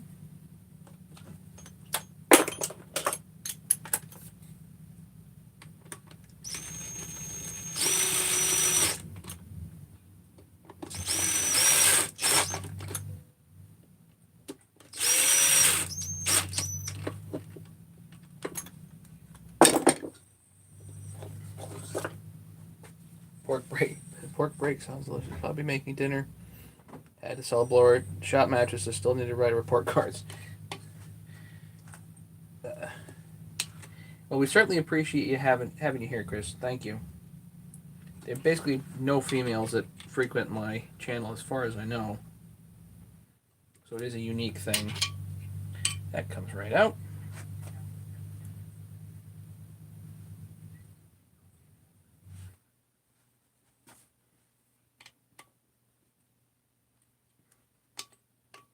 One, two,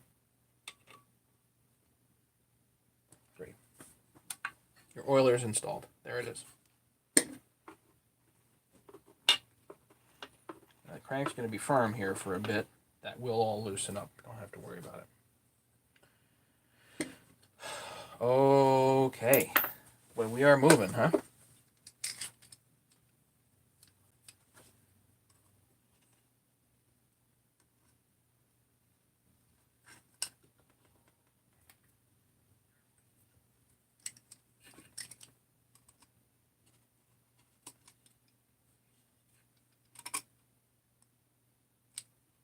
You can check this with your razor. Make sure there's no rock.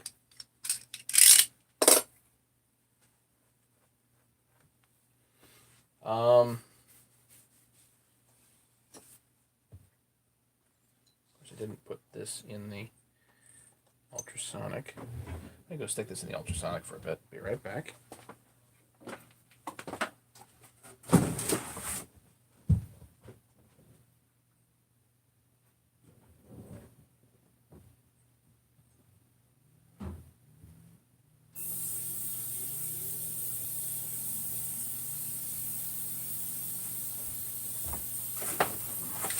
While that's going,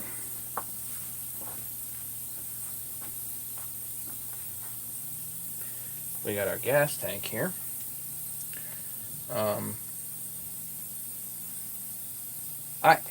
It was mentioned to me by a guy on eBay actually, and it had to do with gas tanks.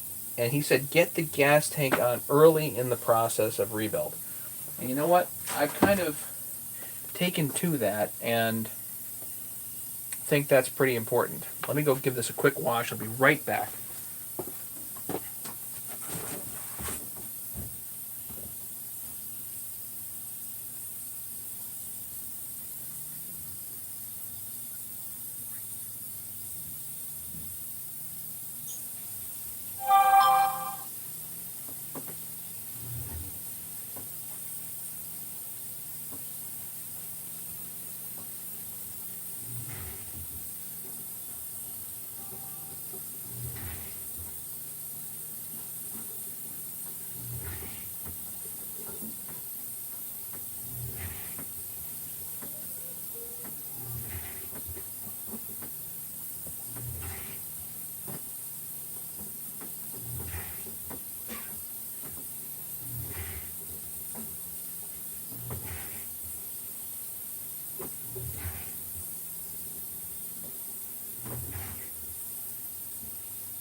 do want to do is put a new fuel filter in there. Because this fuel line, I think it's just really supple. I don't think it's bad.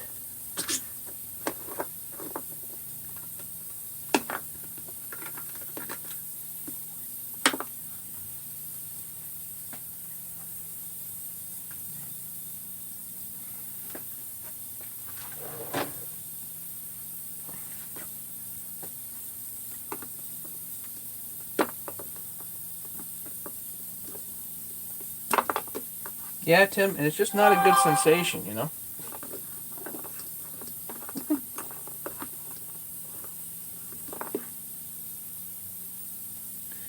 For sure, it's sufficiently annoying to be kind of bent over a barrel on that one, you know? And some stuff, I don't mind paying for a lot of it, but some stuff is just horribly unreasonable.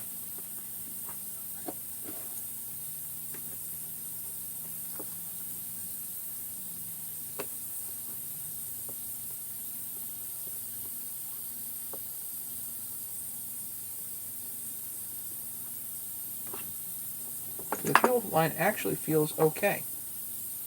So for right now, I'm going to leave that. No, just with a brush, Nikki, and this is not fully clean. I just hit it with a brush quickly.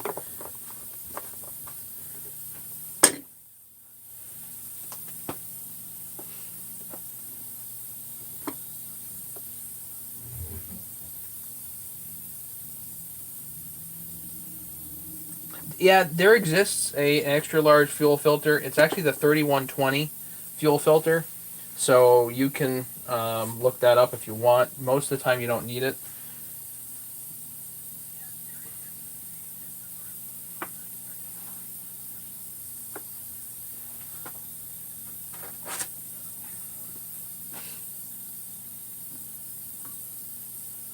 So taking to tradition here, I am going to get the fuel tank on early.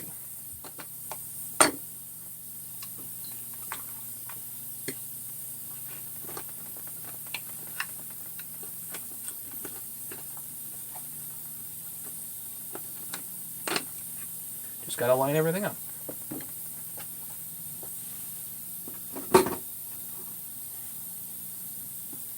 Chain catcher's not in great shape, but for what we're doing, it ain't gonna matter.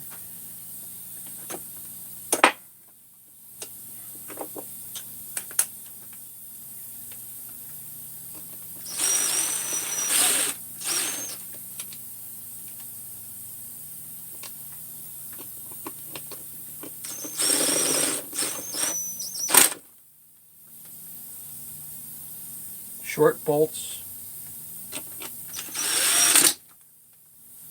Really, as far as like a first timer saw, this is probably pretty darn straightforward compared to a lot of them.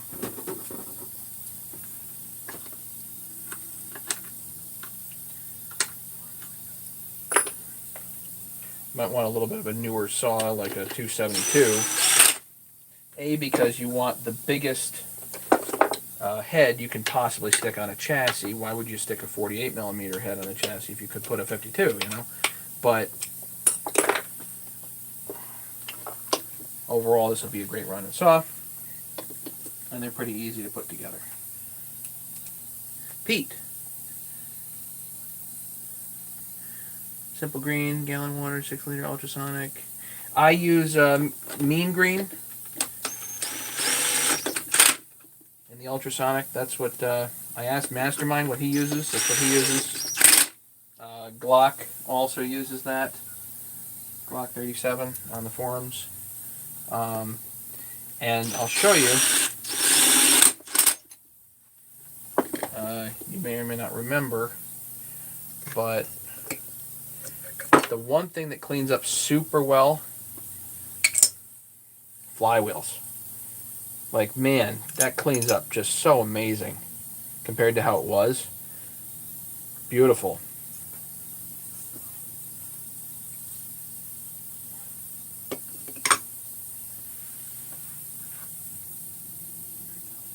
What ratio mean green?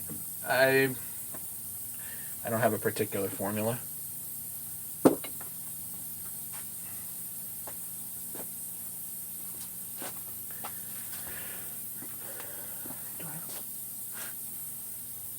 Bushing that goes in there. I don't even know if there's a bushing that goes in there.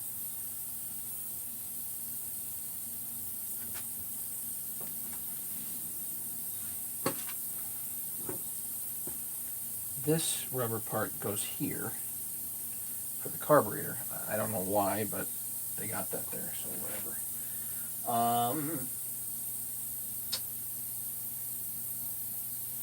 What other stuff can we put on here now? Because we got the AV bolts are on.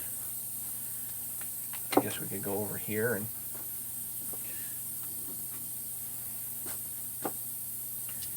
we've got a washer that goes there. It protects the seal.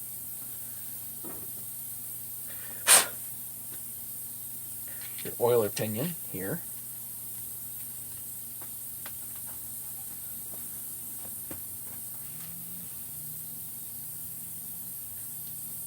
Oh, another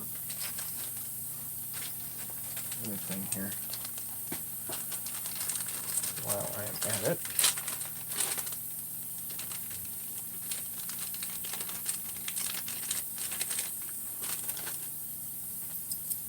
This was missing the tensioner.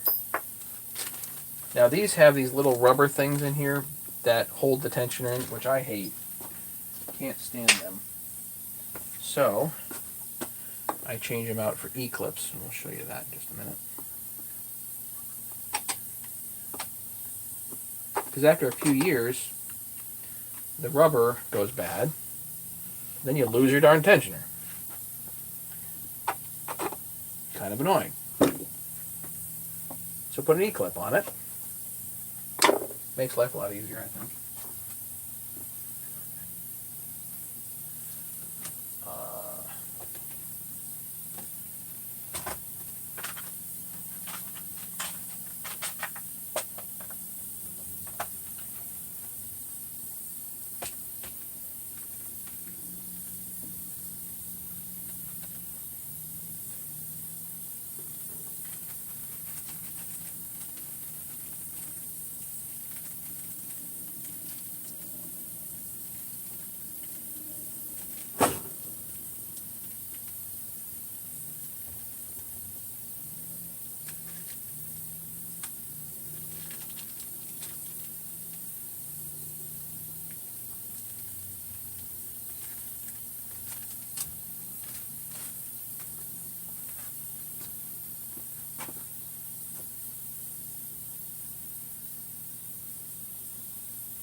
These things do have a tendency to go flying.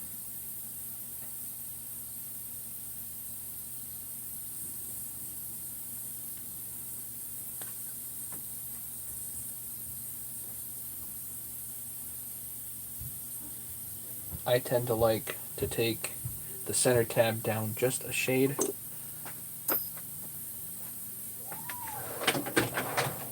I'm picky like that, so I use my Dremel.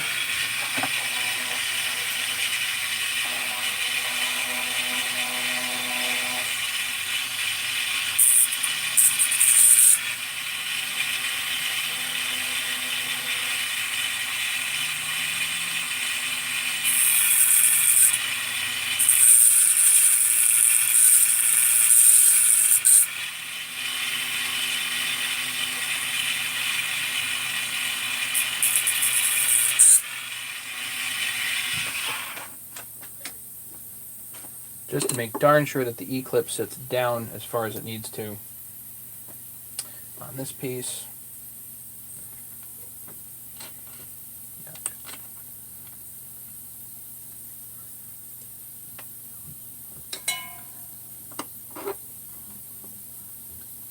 Case of goopies. Great.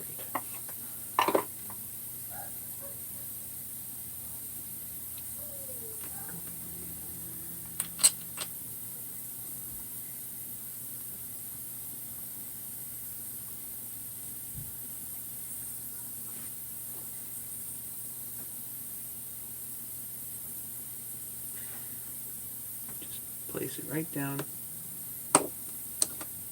Click.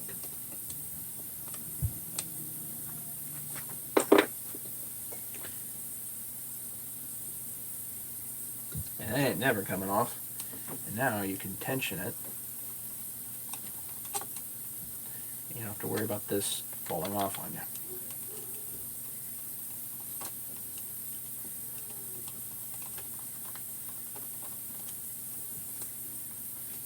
There you go.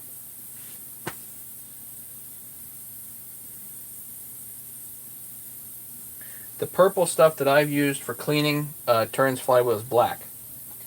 Anything aluminum, not the best. So,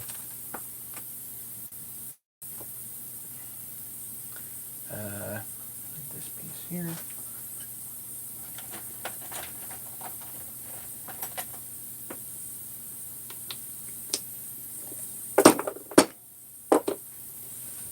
Okay. I forget, was this large mount or small mount? This is small mount. Looky at that.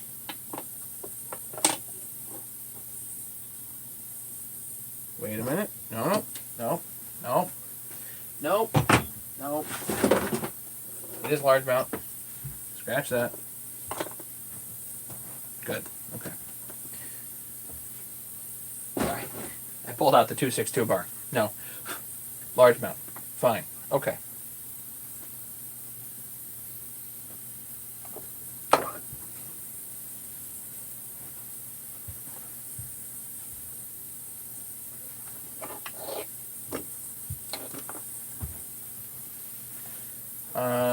Do I want to put the cylinder head down first before I put the flywheel on? Probably. Still, while I'm waiting for that head to get a little bit cleaner, we could put the electronics in here.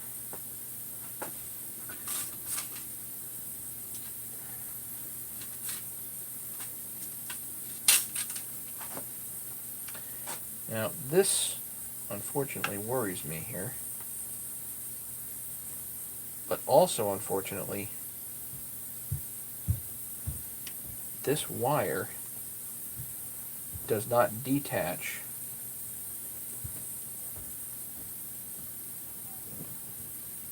it's already buggered there. So I'm kind of wondering, so the wires like go right into that part of the coil. Kind of wondering, I have another coil, which I think I do, is it in better shape?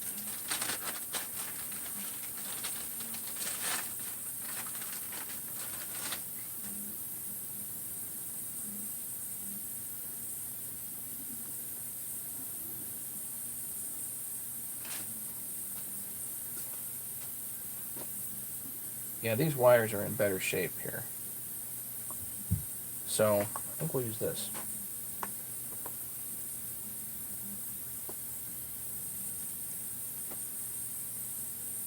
Hey Pat, got your text. At least some of them. You might have sent me other stuff, I don't know.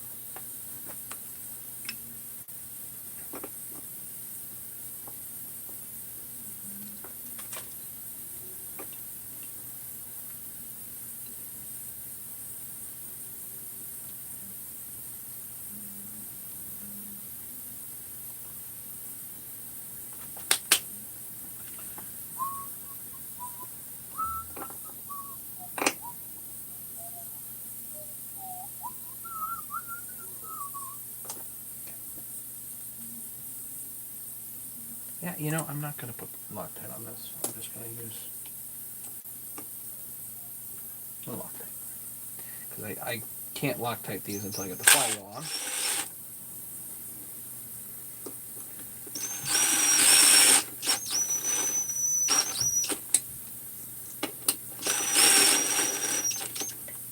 There we go.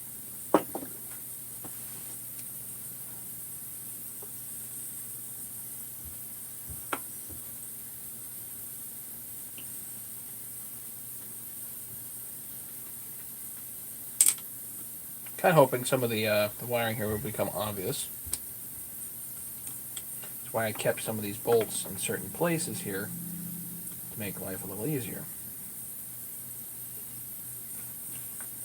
This one I am going to Loctite down because the tabs are plastic on the igniter here, whatever this is called, and I really don't want to torque them down that much.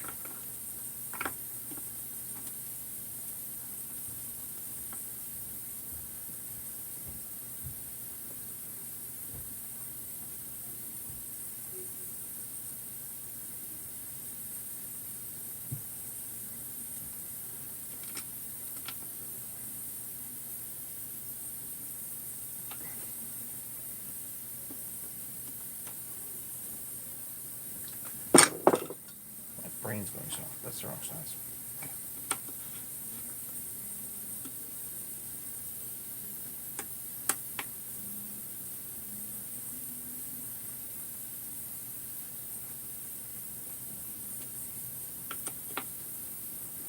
Anybody here I haven't given a shout out to?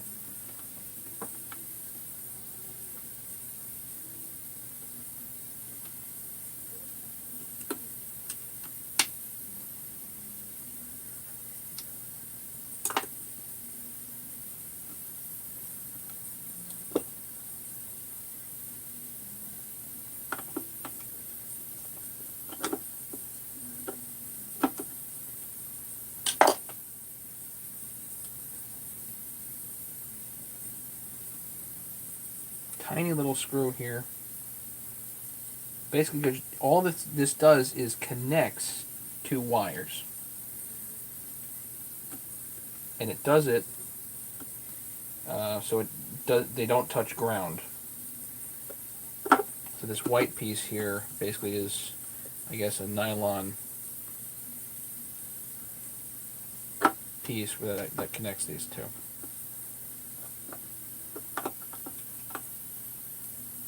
They could have done it some other way, but they didn't.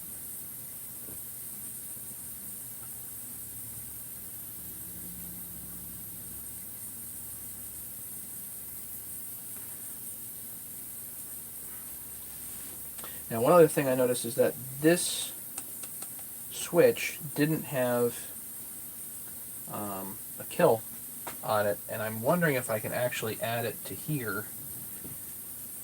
That would be pretty cool if I could, just like a 372. If I could do that, add like a 372 wire to that, that would be really good. 372 stuff.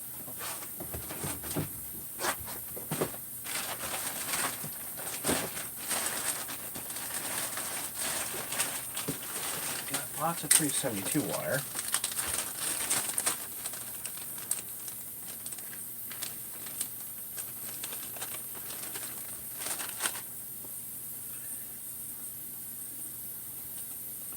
Too small to fit on that switch, though.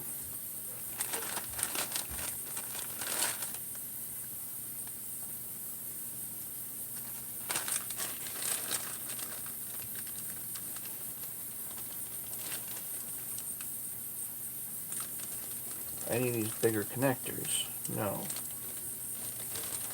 That's kind of cruddy. All smaller spade connectors rather than the big spade connector. That switch needs a bigger spade connector.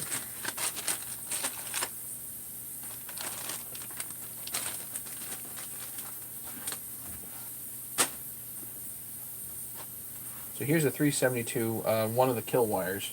So it's a ground wire, ground strap. But I may have to change this out to be a bigger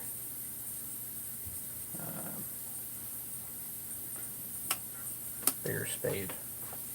I have.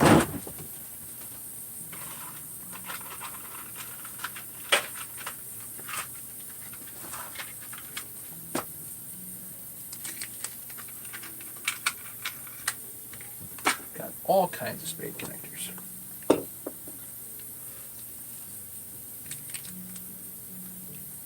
Oh, that $290 for a CS800. That would probably be a pretty sweet deal.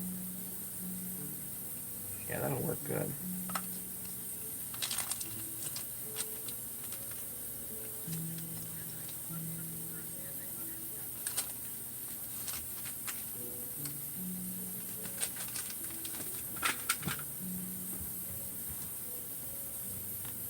All right, let's cut this off of here.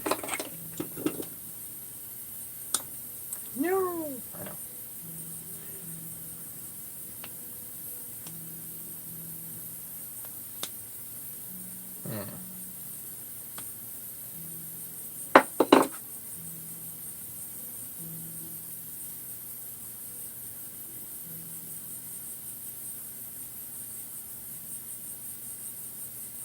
Crimp that on there.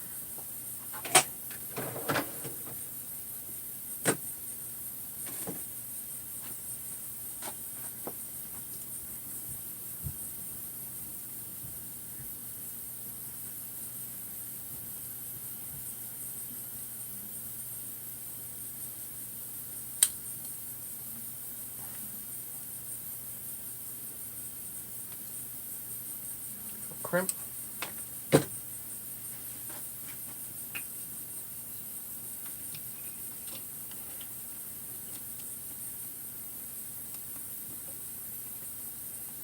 I'm going to set low, because its ground is supposed to attach to ground, so it's going to go low, so that won't be a problem.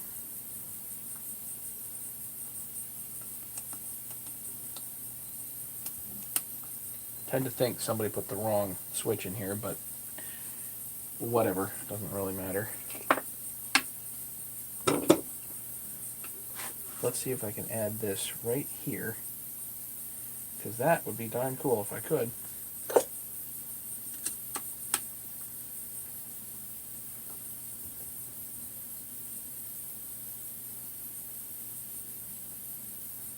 You think they take 250? Really?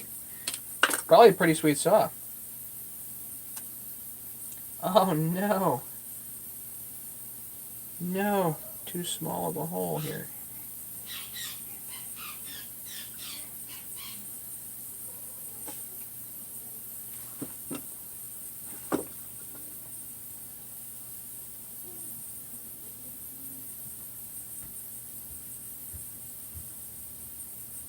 Sorry, I'll enlarge that. Great. Something else to do. Matt, you're not thinking clearly.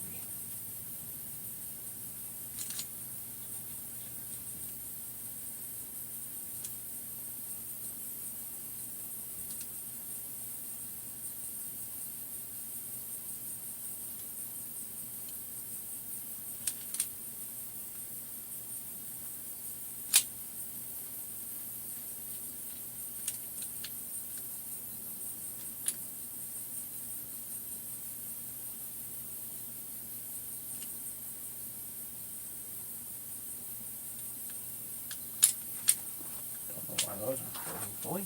Whatever.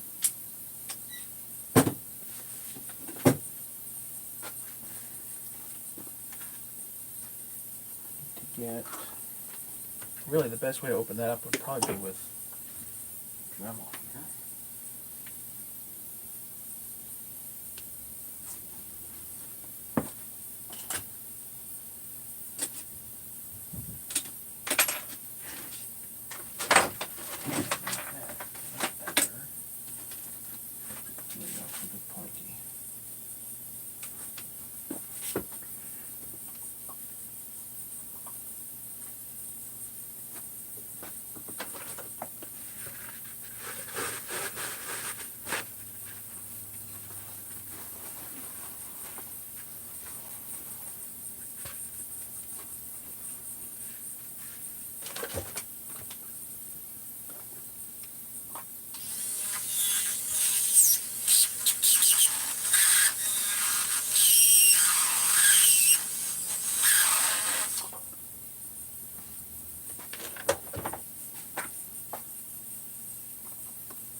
Almost.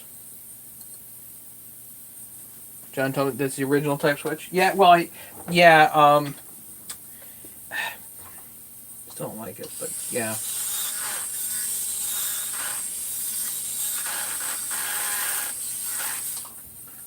Did they also tell you that there's somebody put an E-clip on this thing? Which just doesn't look right to me.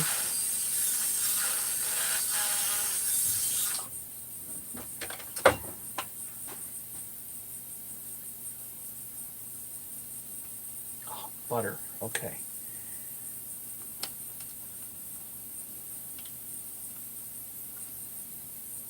Actually,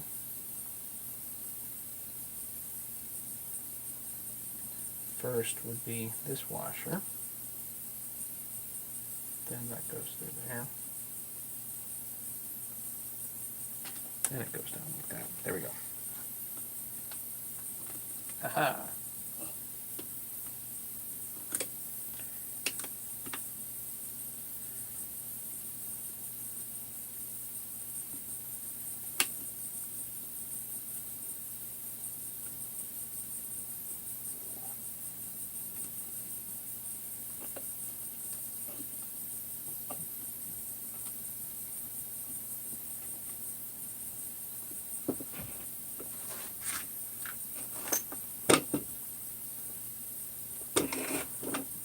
Almost there, guys.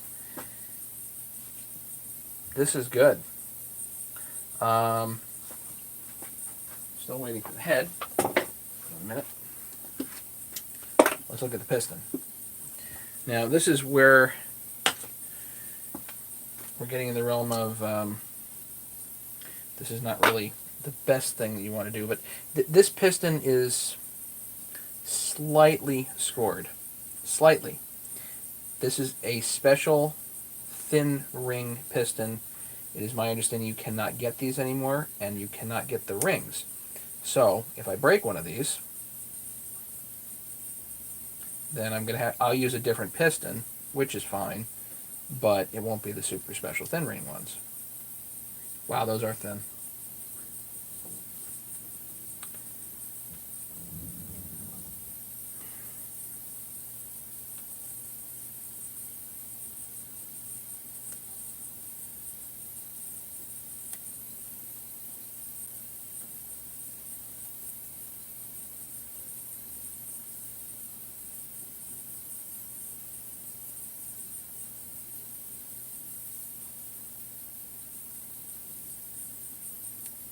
Might have gotten a little too greedy there.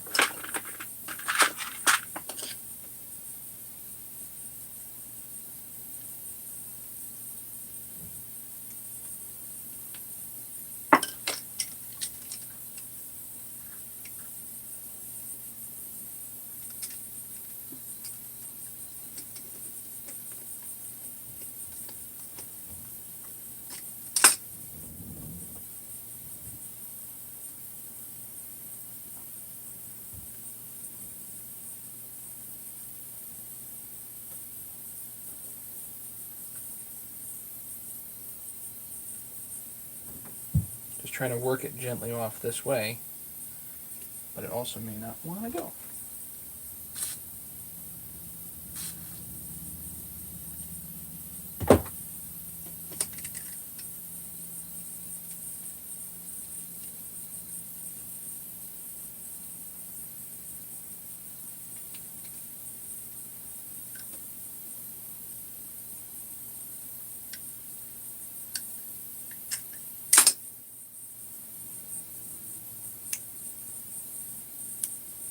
I'll just put it up to the next ring land effectively and see if I can work it into that ring land rather than getting, like I said,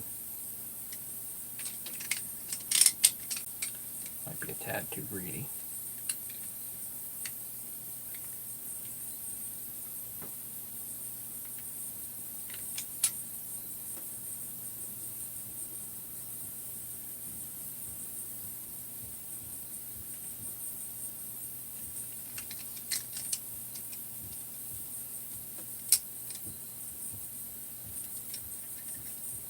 Gotta be real careful with these.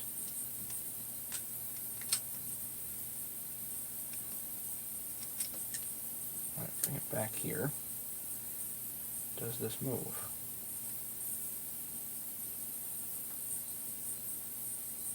Aha, this side is tight anyway.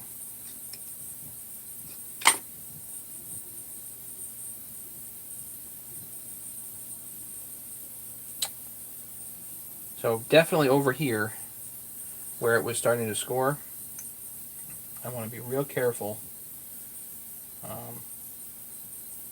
because the ring does not want to move.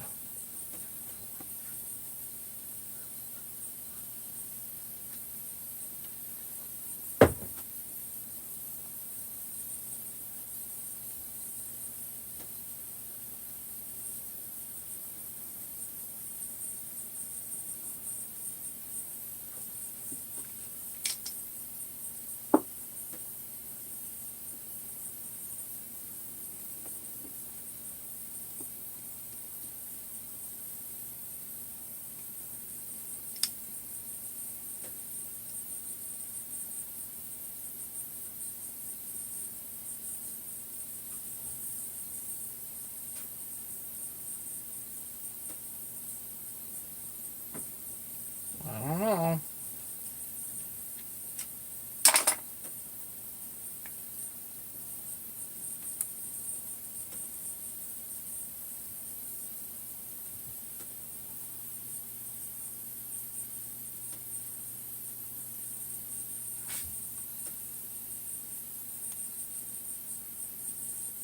It's like it's right in there. Yeah, suspense. Okay.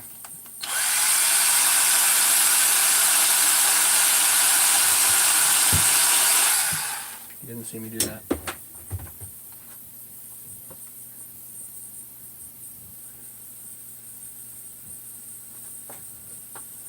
Just gonna have to work something in here.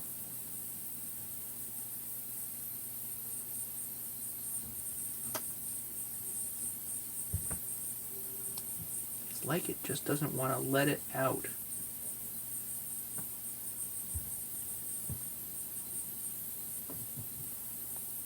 Something indeed has the ring stuck.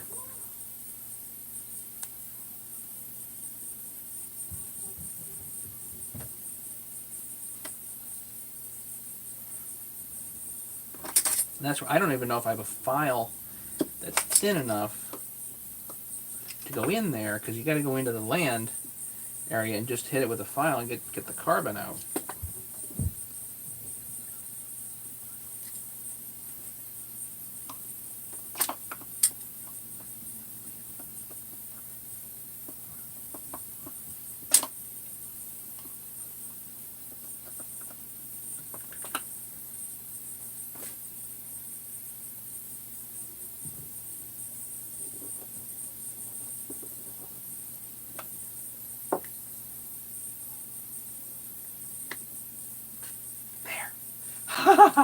Okay. Whew. Let go. Good. Finally.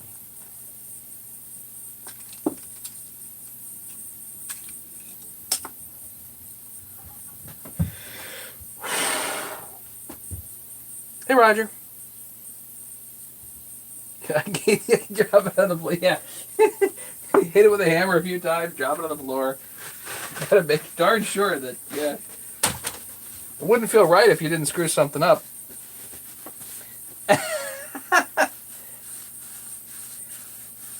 Right, that gets the old ticker going.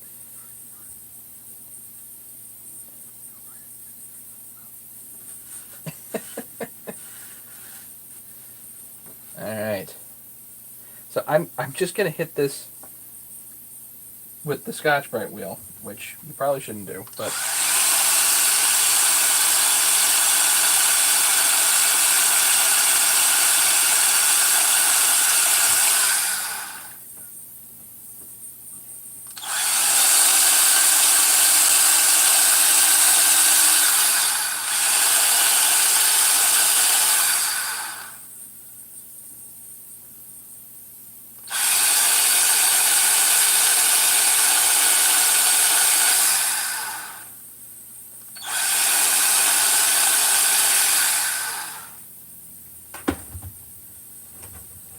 Really should put this in the ultrasonic too.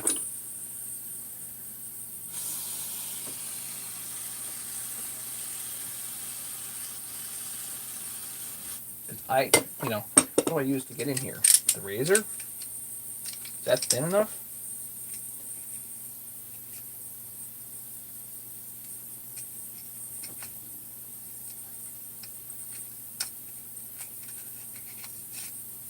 How about the opposite side of the razor blade?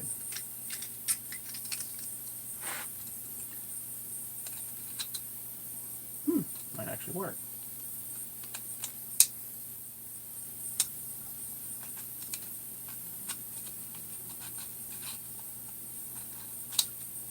Yeah, that's about thin enough. Just to go make sure the lands are clear, you know? Because the ring's gotta be free to move. They bind up, that's bad.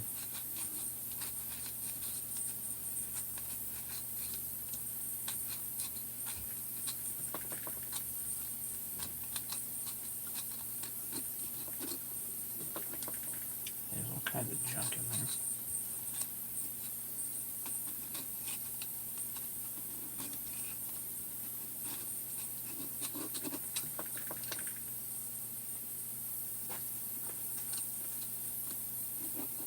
I've never seen a thin ring piston before. So I'm looking at this like, you know what? I gotta save this somehow. You know? Have a new piston, throw a new piston in there and call it a day. But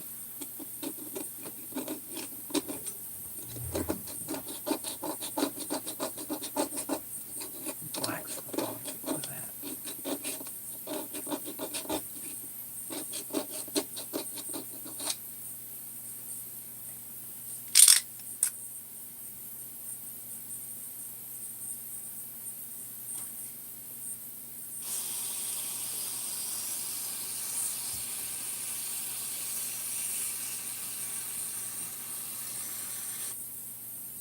I think I'm gonna go throw that in the ultrasonic for a minute.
So while we're waiting for that, we can go back to the head here. This needs work too.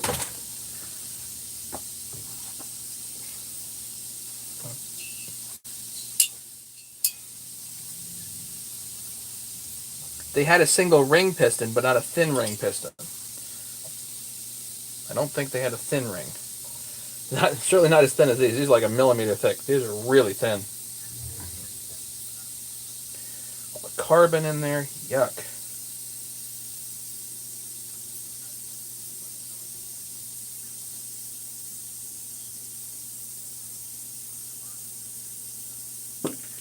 Alright. Break out the Dremel. Again.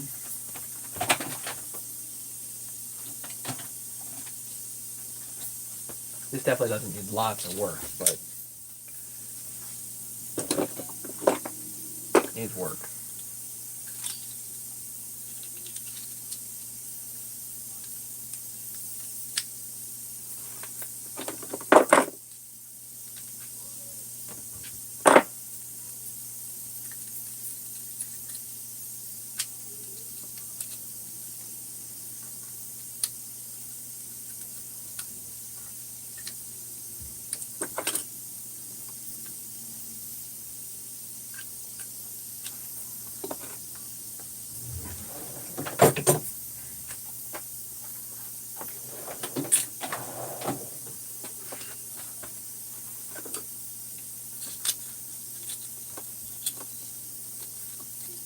I'm going to hit this quick with 50 grit.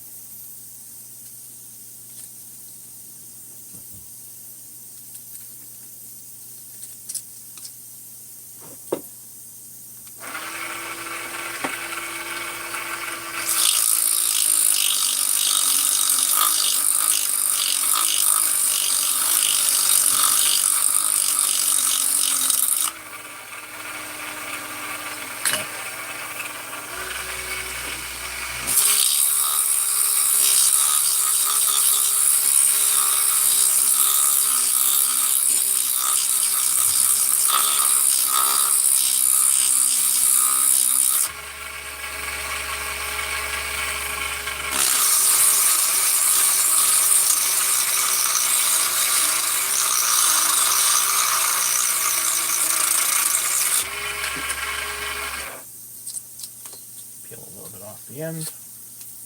Get a fresh piece.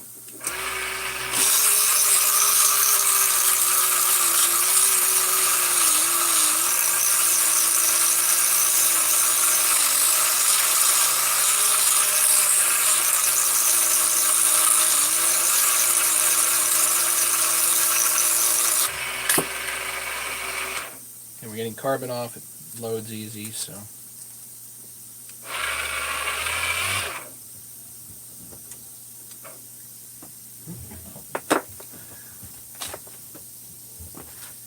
Need a charge mat.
That's it for the 50 grit.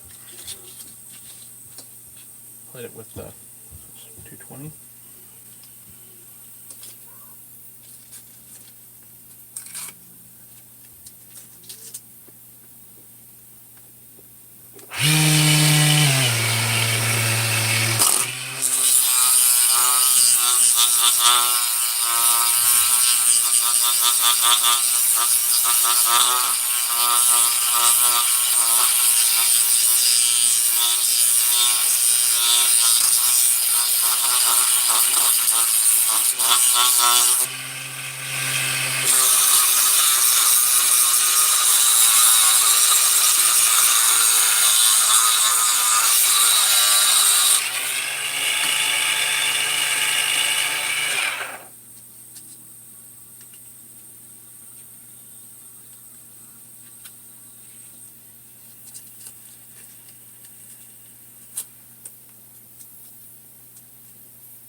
Like 1,000 times better than it was.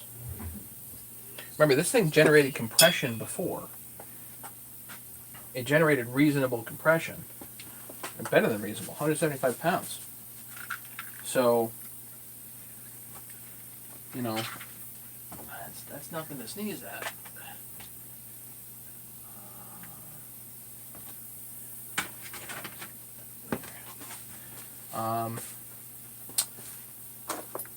So really anything that I do here is kind of gravy almost.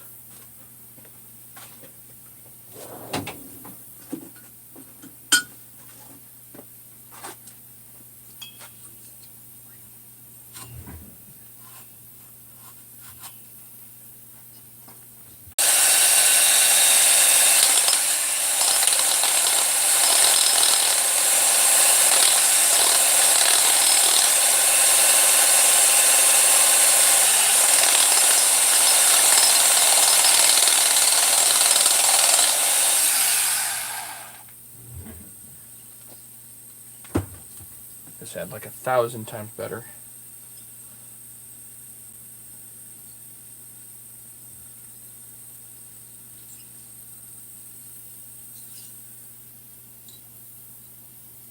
It's all smooth now.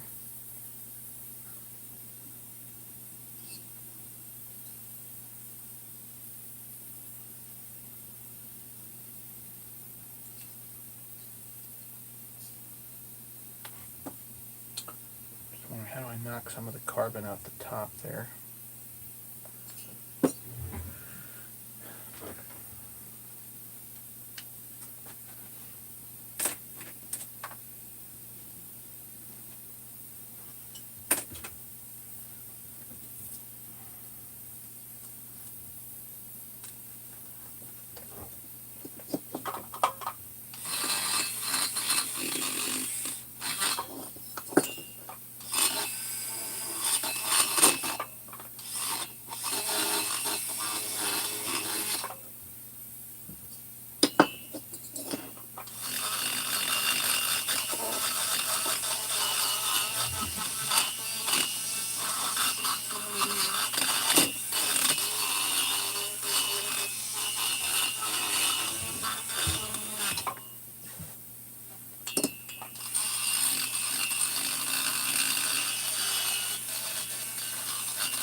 Going to give this a wash, and I'm going to call it good, I think.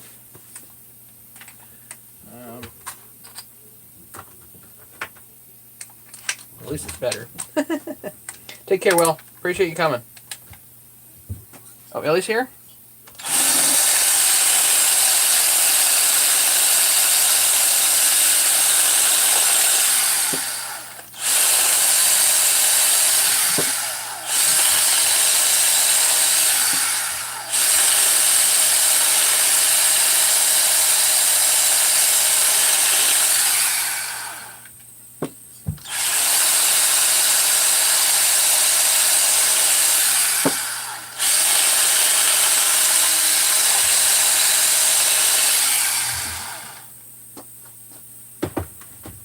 One last wash. We'll definitely call this good.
Be nice if I could leave the piston in there like overnight, but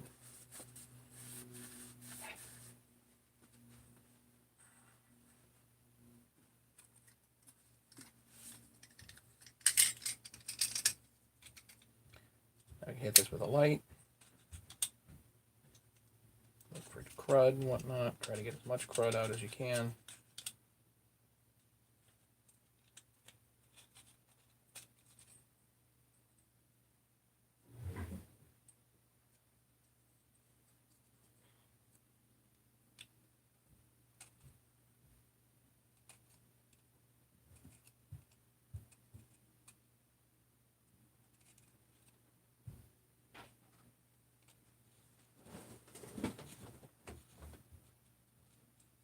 visually I can see if there's like a little thing sticking down that's going to prevent the ring from moving. Obviously that'll be bad.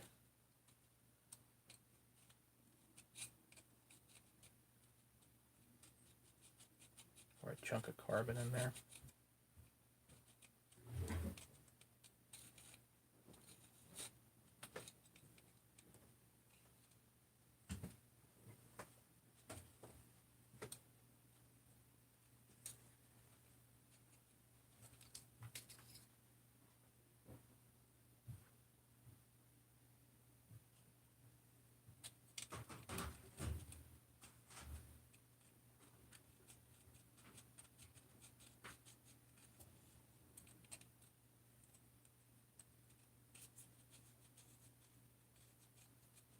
Because the ring should be free to move, you know.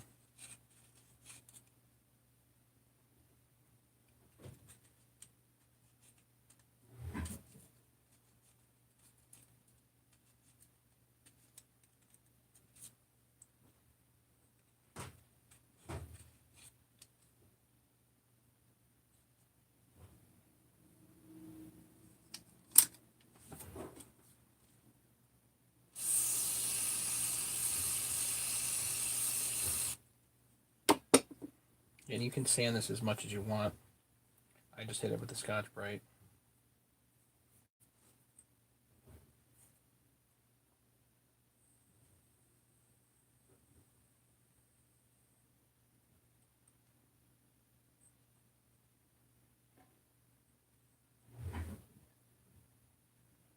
Now these rings do not appear to have a high and low side. So, because the piston pins are in the dead center. So there's no right or wrong way on these.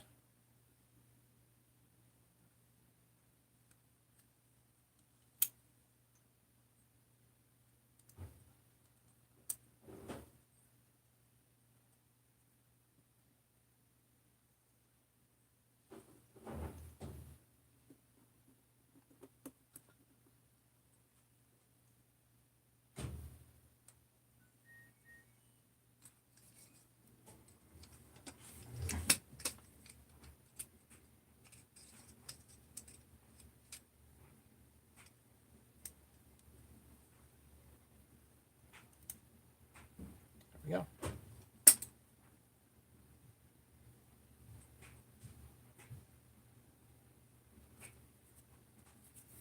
Okay. That moves around pretty good now.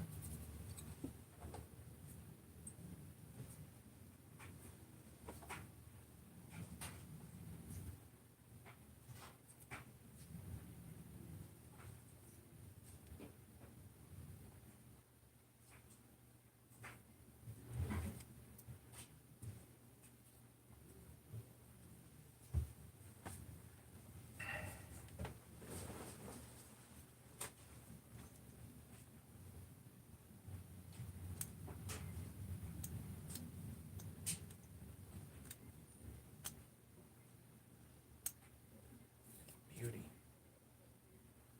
That's nice.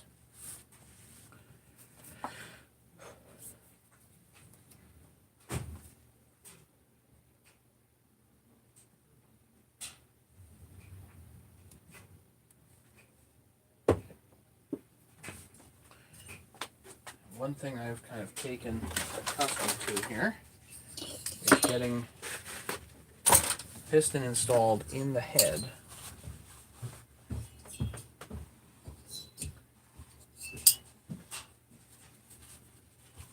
before installing the head on the unit. So one of these, okay, that's the exhaust side. Okay. So I take a circlip with my circlip pliers.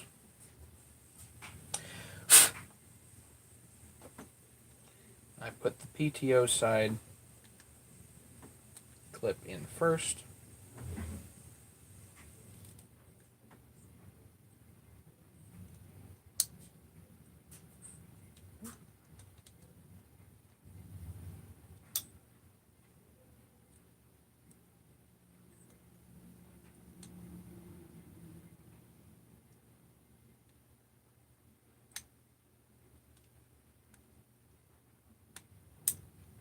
Click. Good. And I like the ear to face, well, be on the downside, but face up.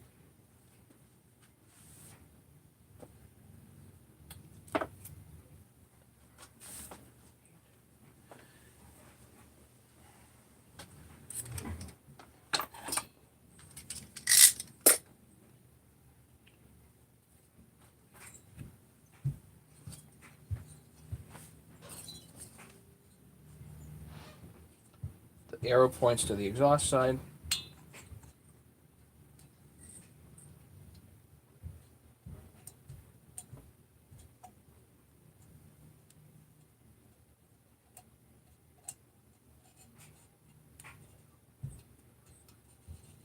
And you can actually check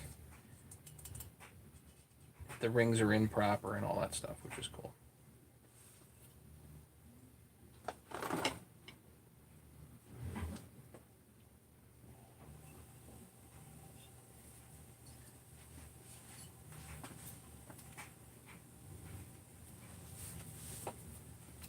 Let's do a little bit of brake cleaner.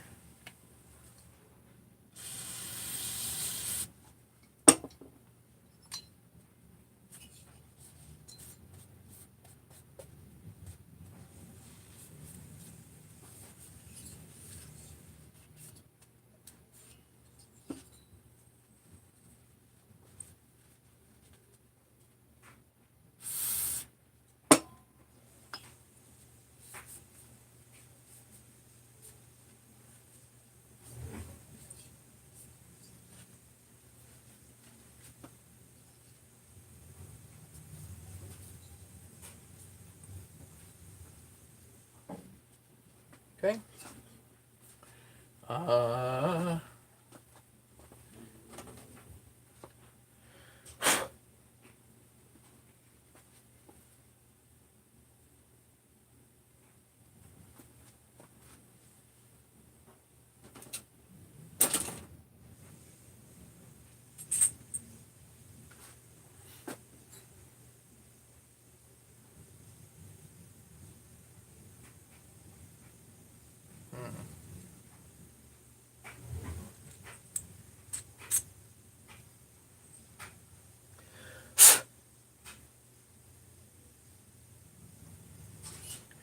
I also want to put the intake on here.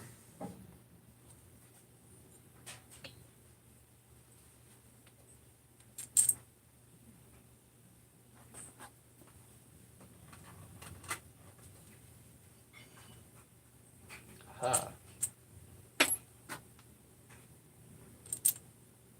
Yeah, that's right.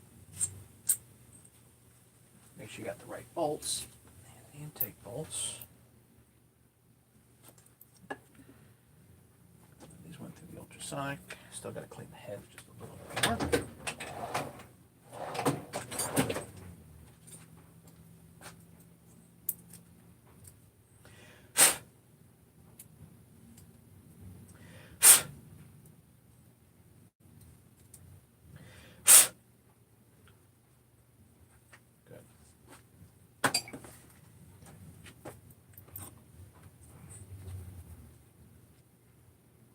Blue Loctite.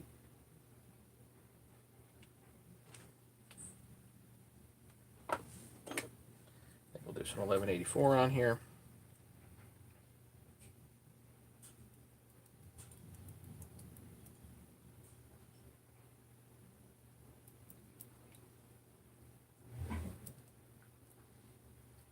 Really light coat, does not need much.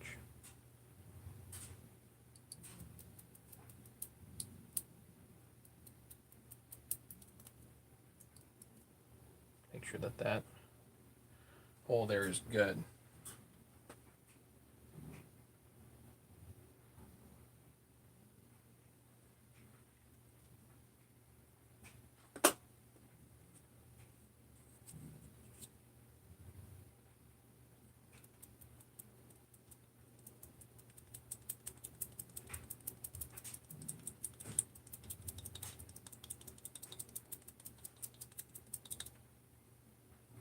Nice. Super light coat. Happen to have Somebody told me, don't throw it out, Matt. Happened to have a gasket, brand new, OEM.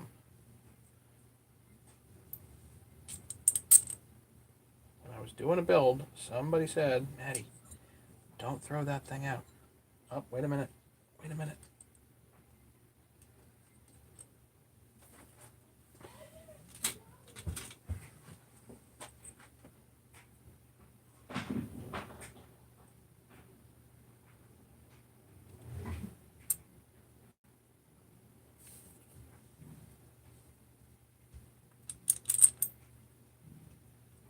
There we go.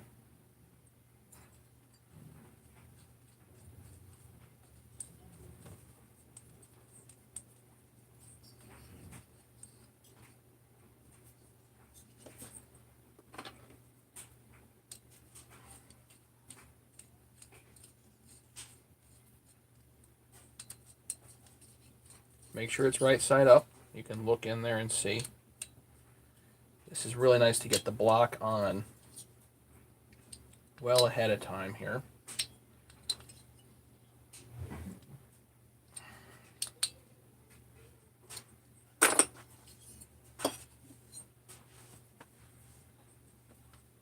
It might, right, maybe. To be honest, I don't think it was you, though. It definitely sounds like something you'd say, but usually you'd say, don't throw it out, send it to me.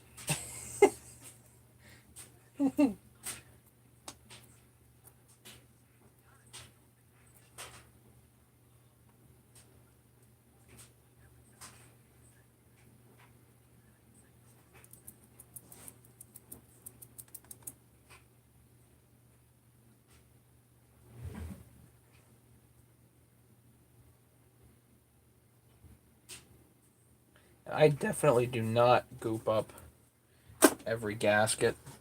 I have a sense on this saw. I want to do it.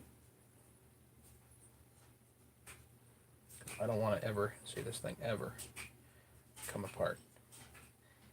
Ever again.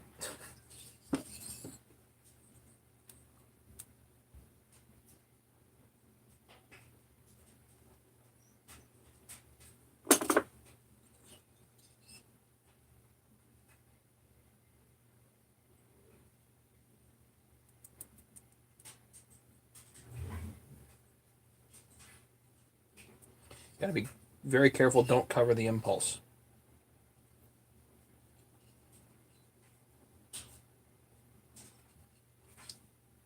Good.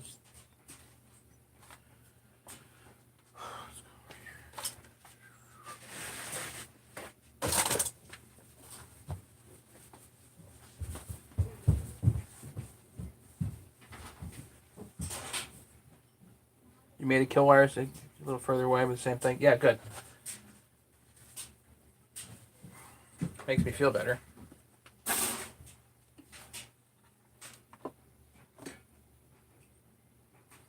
See, right now though, this kill wire is kind of going to be in the way of the throttle. We'll see if I can keep it out of the way, but who knows?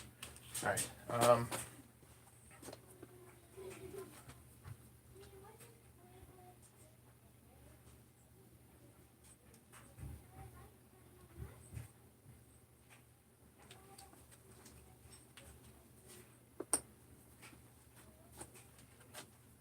Base gasket.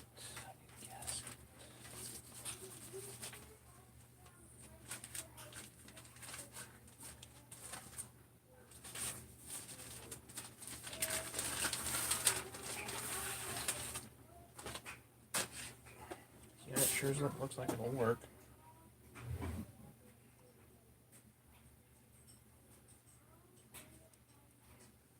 Good. Good.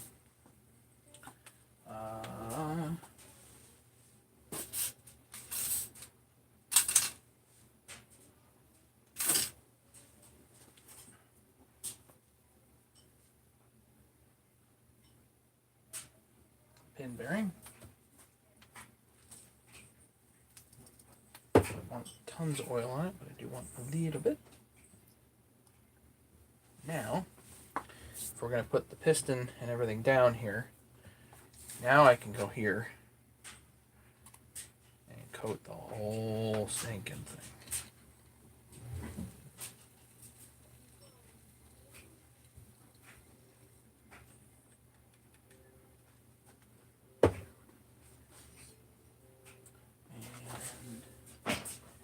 And wrist pin.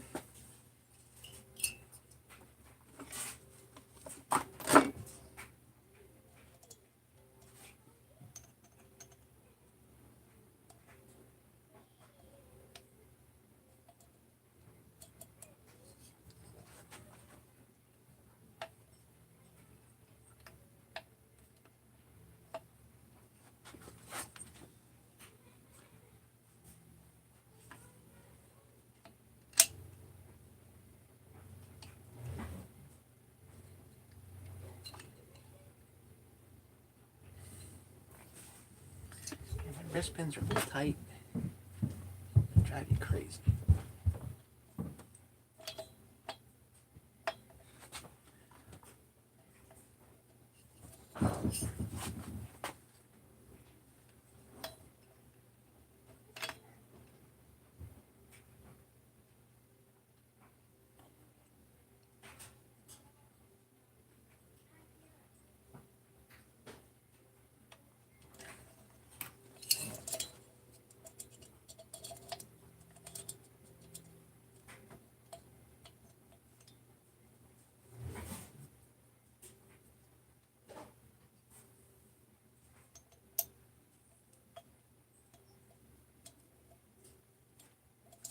That's why the darn wrist pin won't hardly go in. Piston. When I'm having trouble pushing it, it won't go in.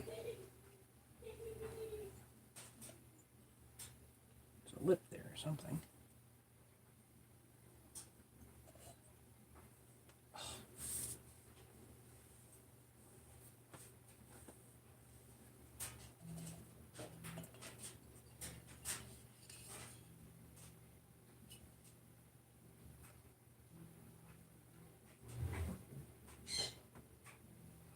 See it.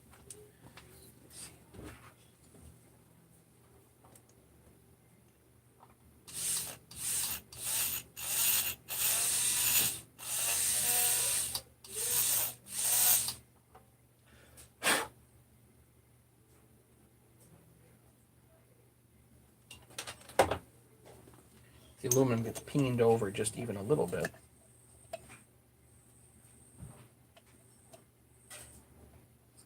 Yeah, it'll go now. Oh. Ah! All right.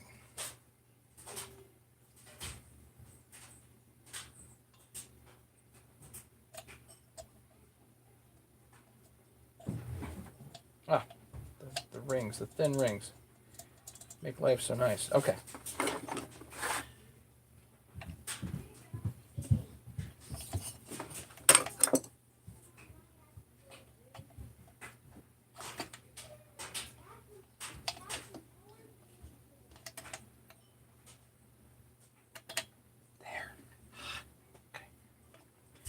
Now the next challenge is just simply this clip. If you can get the clip on, set the whole thing down. Basically the challenges to the solder are over for all intents and purposes.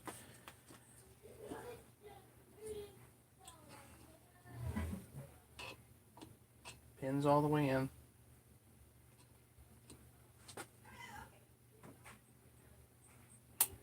Click. Again, this takes practice, practice, practice. If you're going to do... Okay, pins. Anyway, let's bring this down. We got both clips in. Wrist pin, lubed up. Bring the bottom dead center. Helps line things up. Get the rubber piece in exactly, which is good.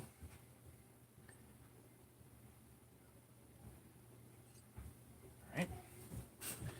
Head bolts, which are over here. These are 1/4 3/16 head.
One in alignment.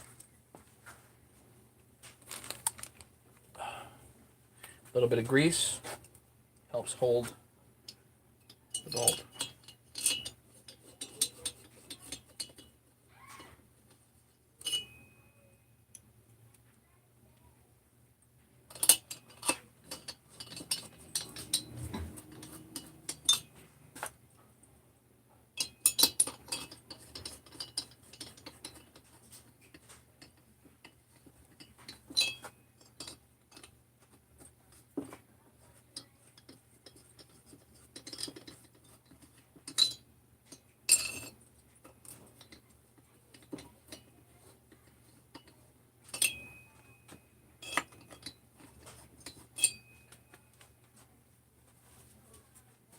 Just do it all.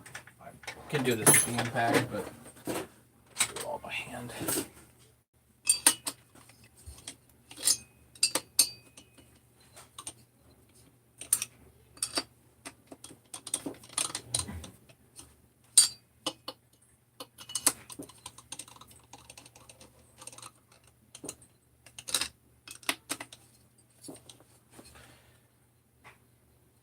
One,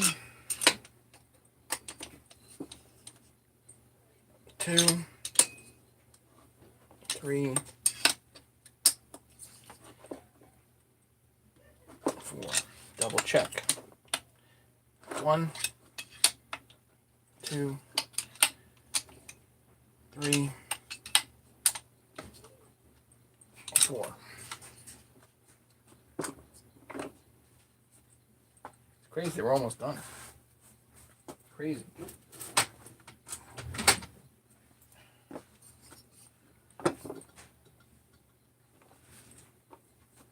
Flywheel time. Woodruff key.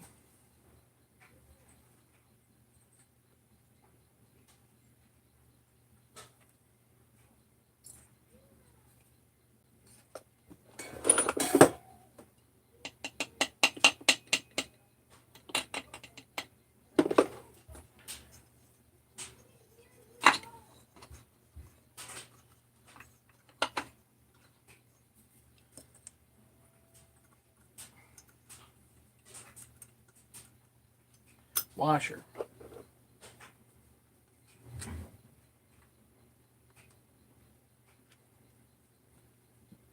Blue Loctite.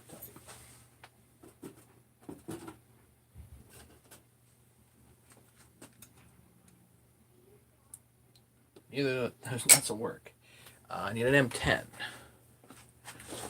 which I most definitely have.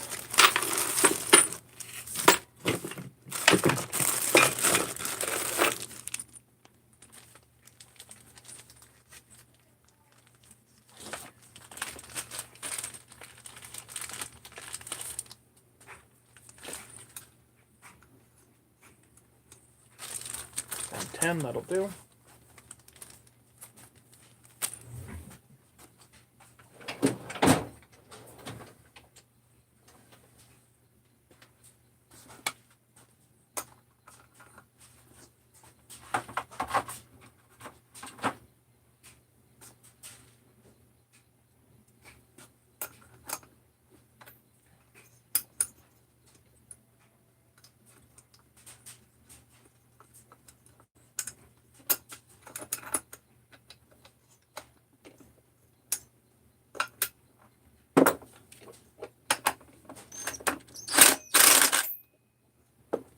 Not trying to impact it on, just want to get it on there. And then I can set the torque.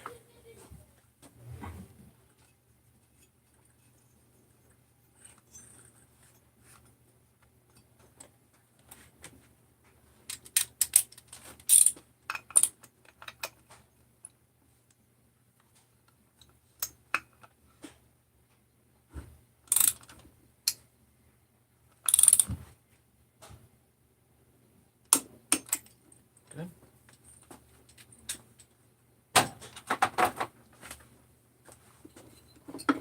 Back it off. Pull that out. Nylon rope is amazing. Piston stops.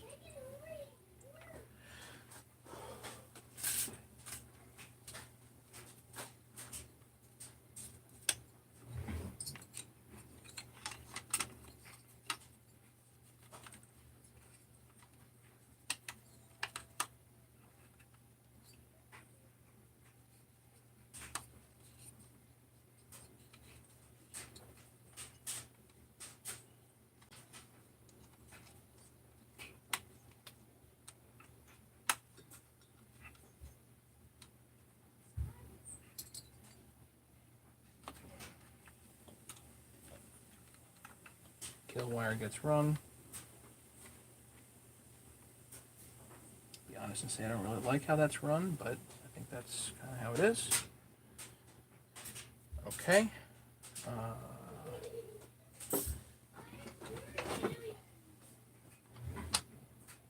Starter. Looks good to me.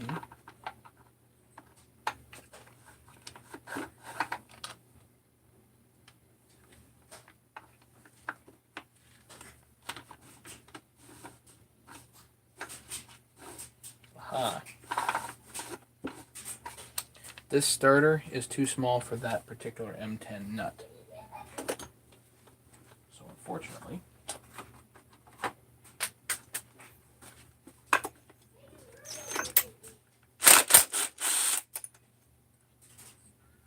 that nut is a no go. Use a smaller one.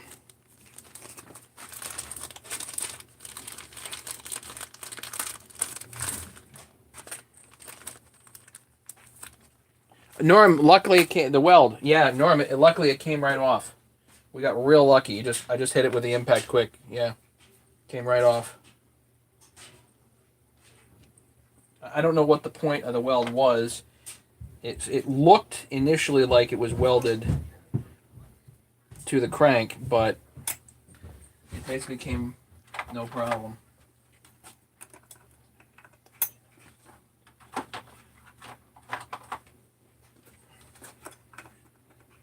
Yeah, that was really cool.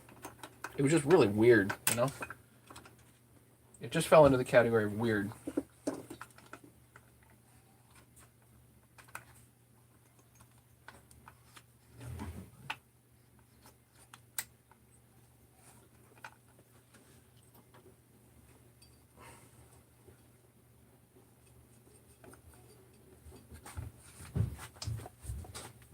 So I need a smaller M10 nut. The physical size, outer size of the M10 nut needs to be smaller because it does not fit in the starter. Which is stupid, but whatever. In the larger size, it's not a problem because the starters are physically bigger. But this is too small of a diameter, so whatever, it'll be fine. Yeah, it's fine now.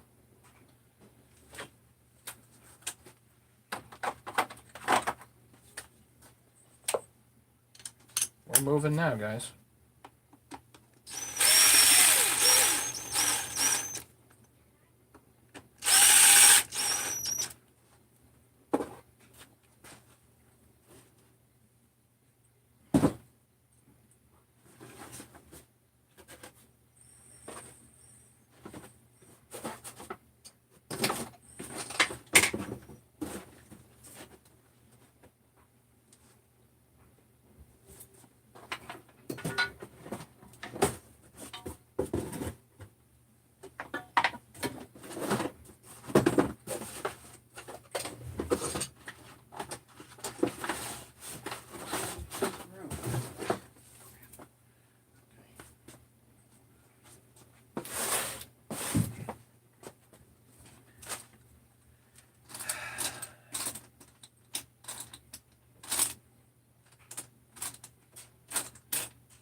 Just need one more. Okay.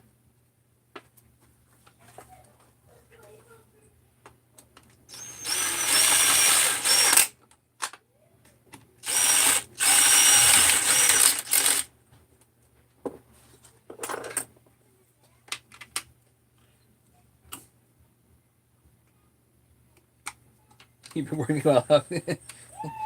I'd say everything builds on itself, Norm, you know. I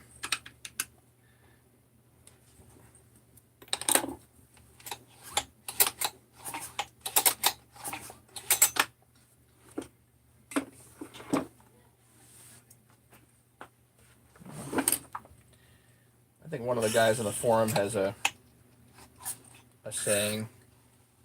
It's steal the best and invent the rest. Oh, I forgot about something really crucial. Oh my goodness. Oh, guys. Matt, don't forget to gap the coil. You're supposed to tell me.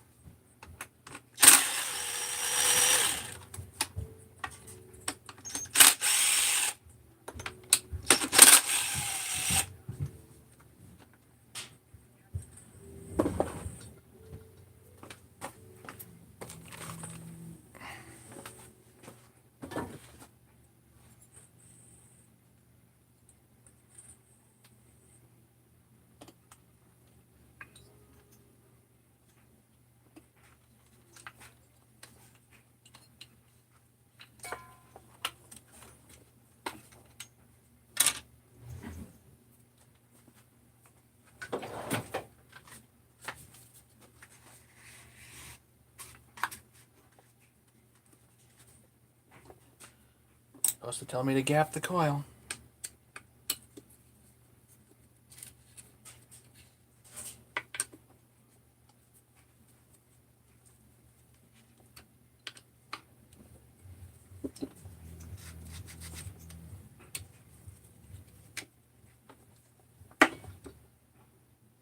What's the? I think it's approximately a 266 or a 162 even.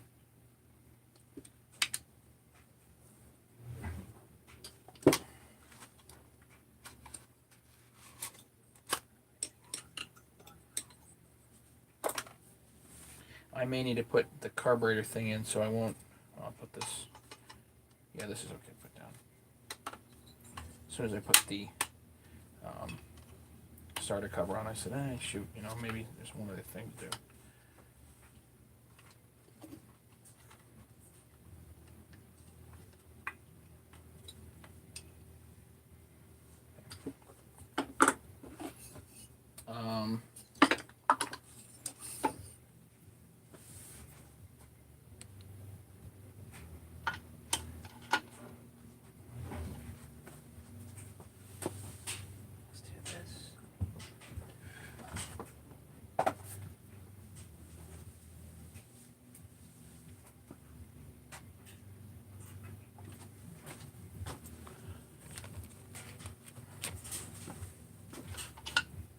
Greaser went, so I'm going to just put some grease on there like that.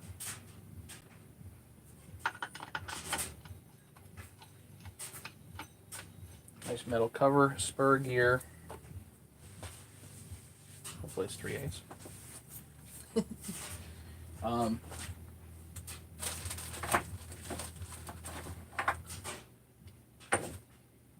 think I'm just going to put this highway clutch on.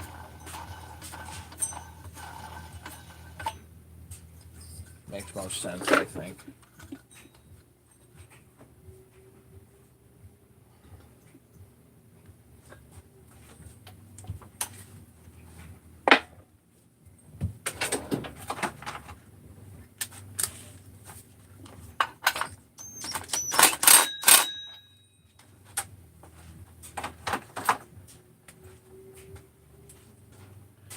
Carburetor.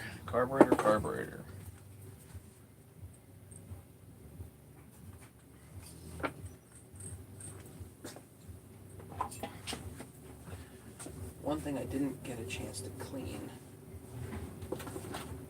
is the carburetor. It's kind of dirty.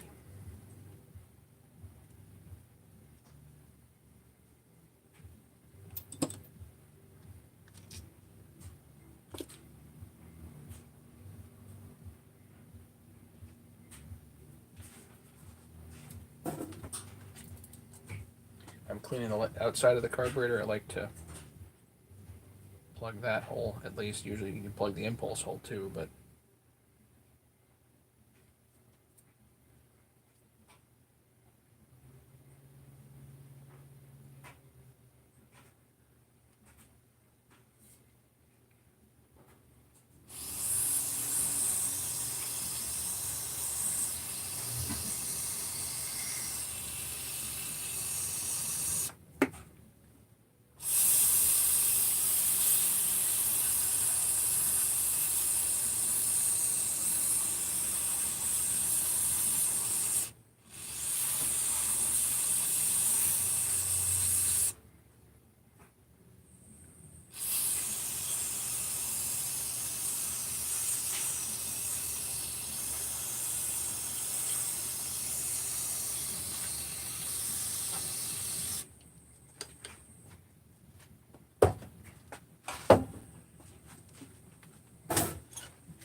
I may not actually kit this.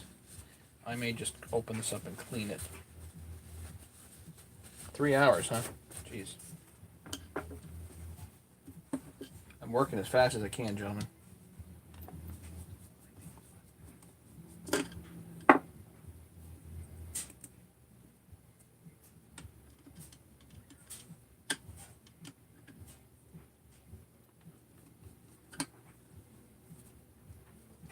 Earmuffs don't help, though.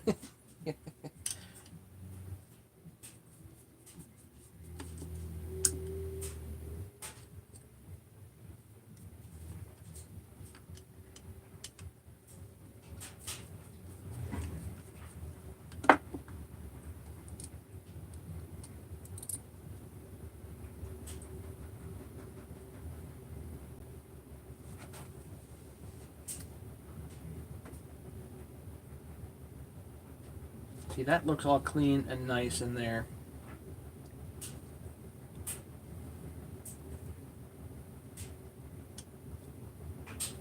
Like, if everything's fine, you don't really want to disturb it. You know what I mean?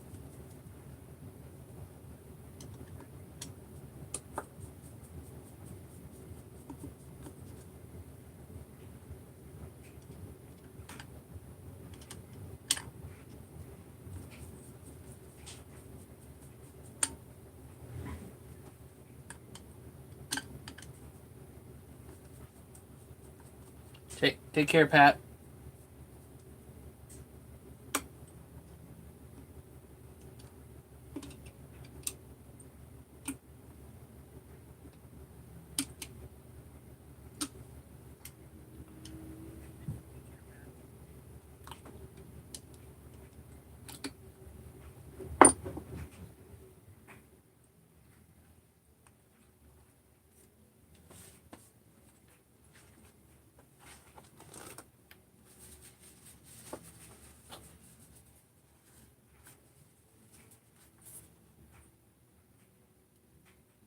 Not too crispy. Feels pretty supple to me.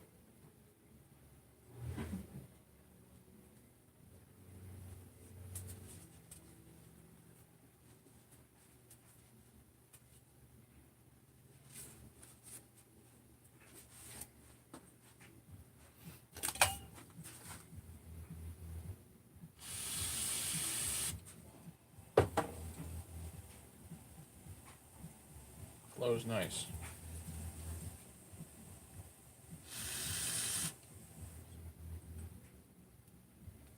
That's all you need. Okay, good.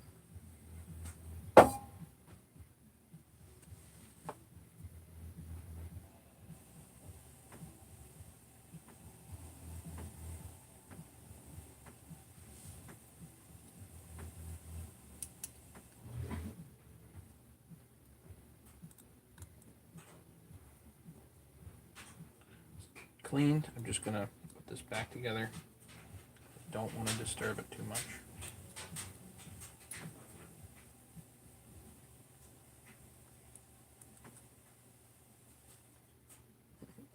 English mega.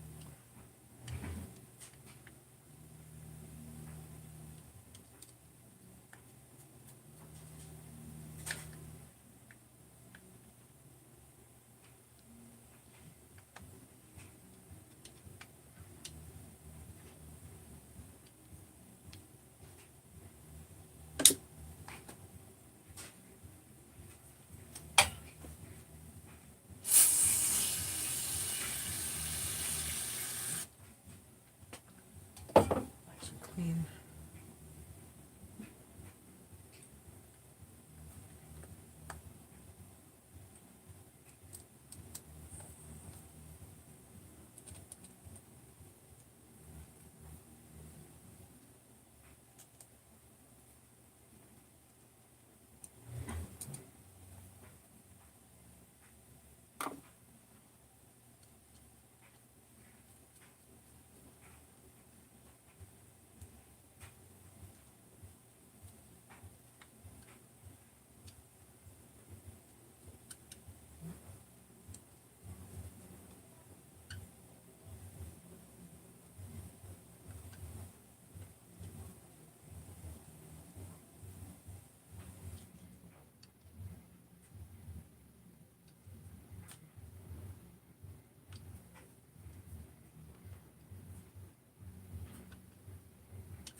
The carburetor's pretty good.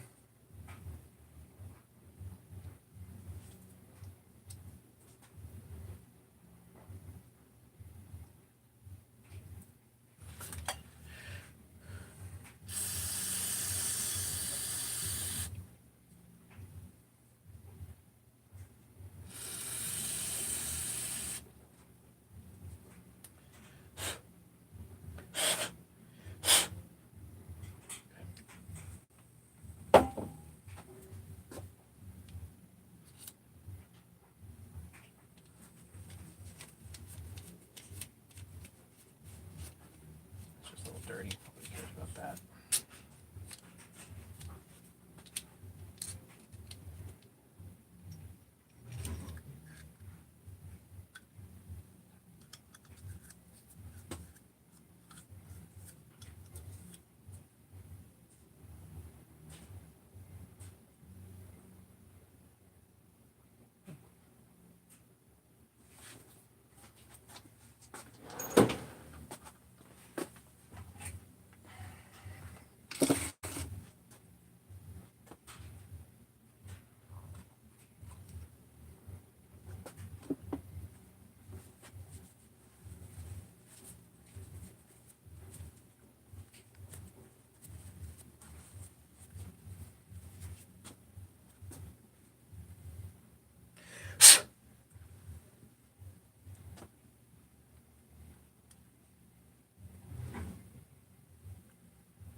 Much junk on my bench here.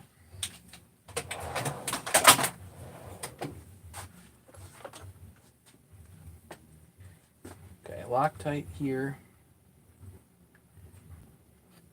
Block bolts.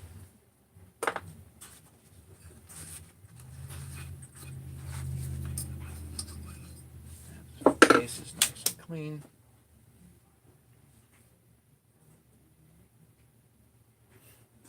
I'm going to reuse this gasket. Not really that worried about it. Looks good to me.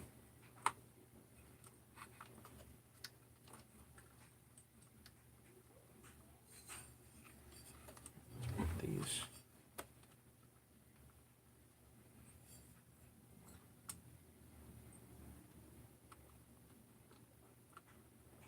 Don't tell me that's the wrong.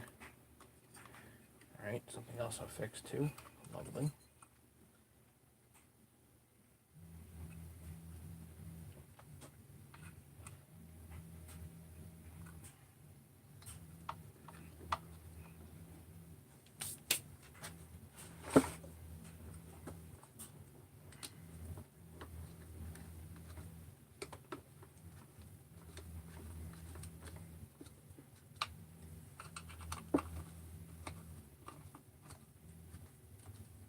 You really need these ball end Allens to get in here.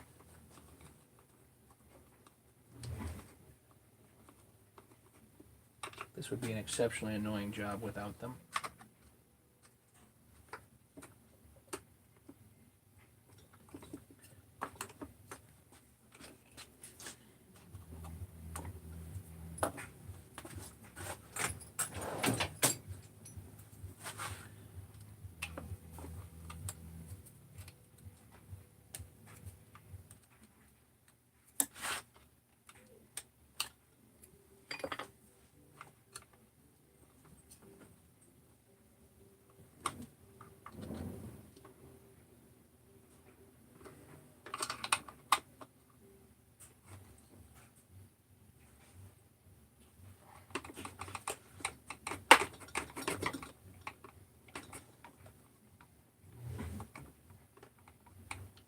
Come on.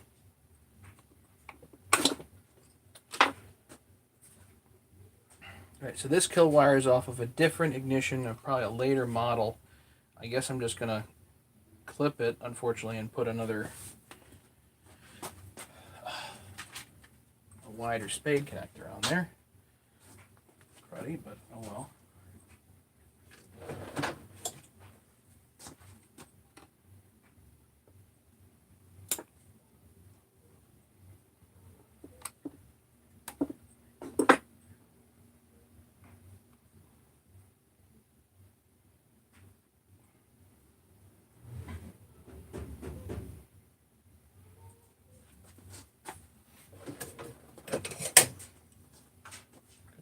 this on.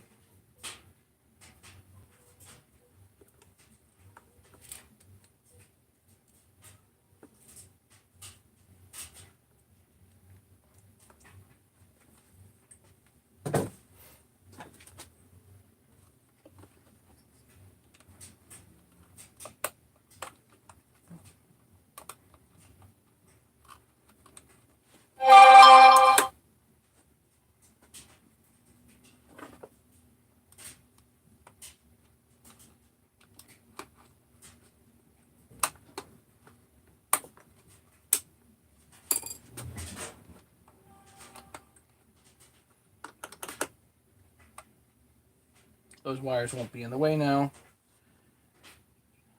Attach the fuel line.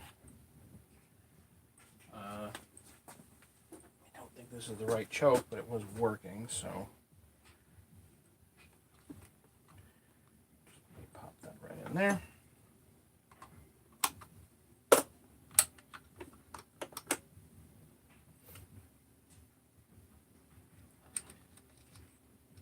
Throttle line.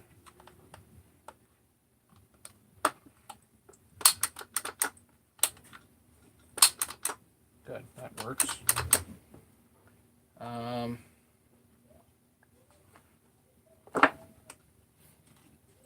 Let's get the starter on. Back on. What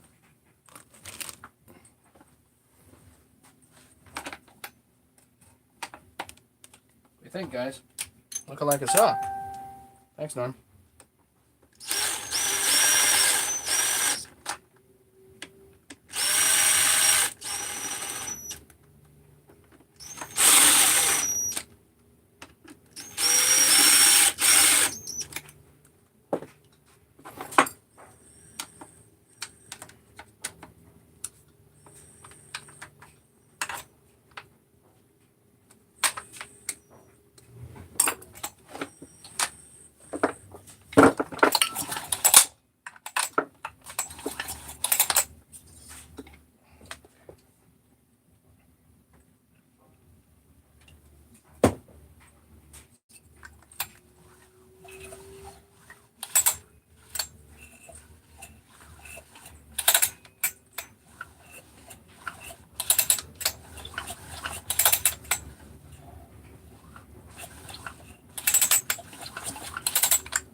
That's a WD in there again. It just gets things primed, you know. All right, exhaust. Pretty straightforward.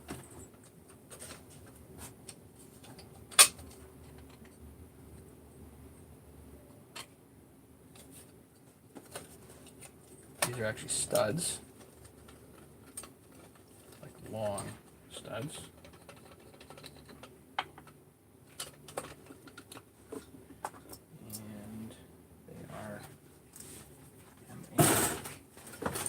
M5, but 8mm head. Most of these are 8mm head.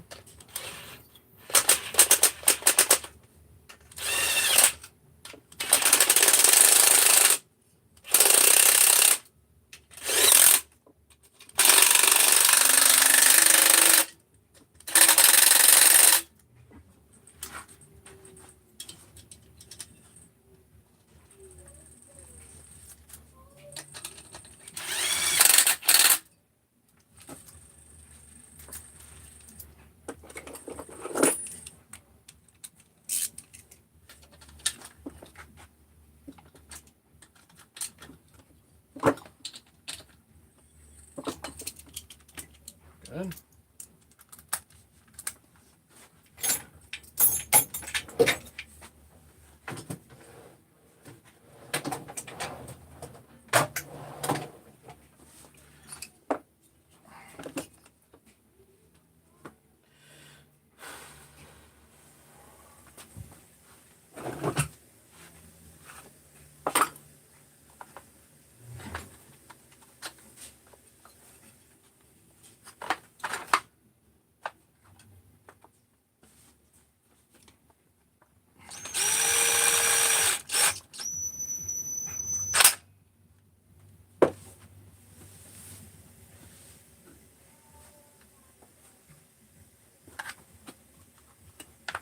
old spark plug.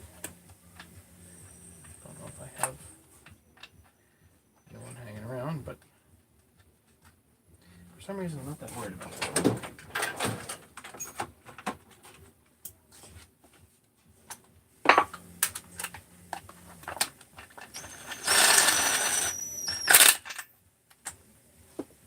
Again, there's not lots of torque here. We're not going for impacting the thing on, you know. Don't worry, we'll do a compression check. Enough. Oh, shoot. Yes, we'll do a compression check. Why am I putting a spark plug out? Oh, sorry, Mega. You're right. You're right.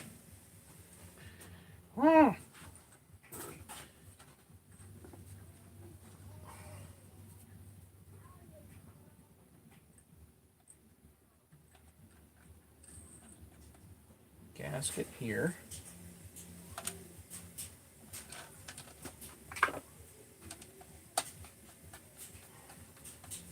Filter's actually pretty clean.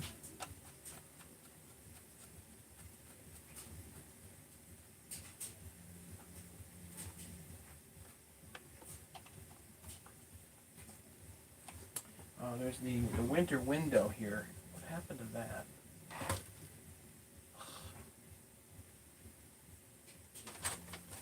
That's around here somewhere. Look for that.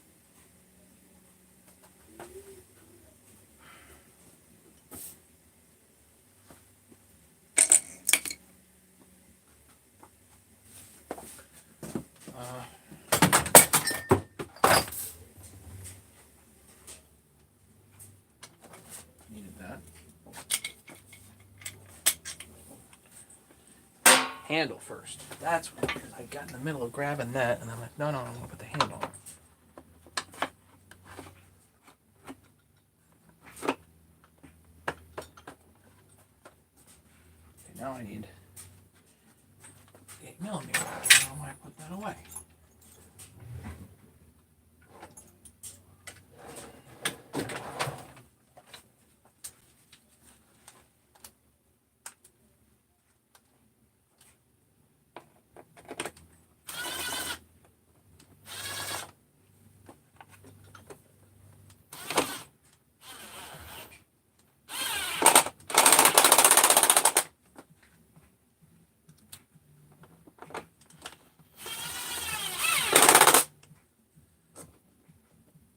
Pretty sure these are all same length.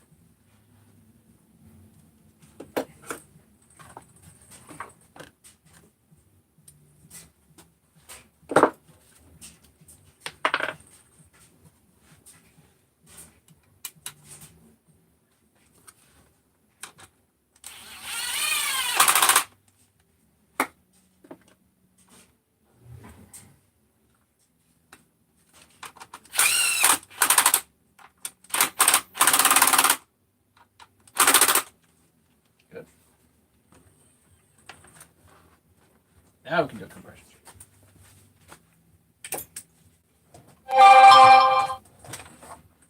You can also check flames and all that other fun stuff. But where did it go? Right over here. Yeah, Schrader valve at the tip here, Ken.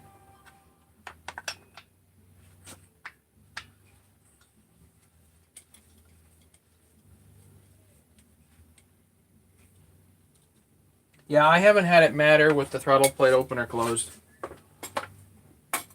And I don't think it really matters that much.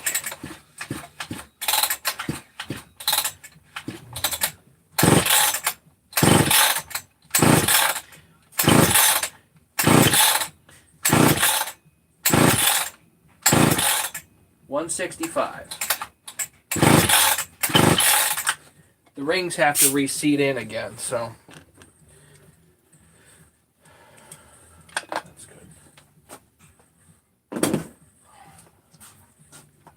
I may have swapped the rings top and bottom and upside down and backwards, so it's very possible that they need to seat again, essentially.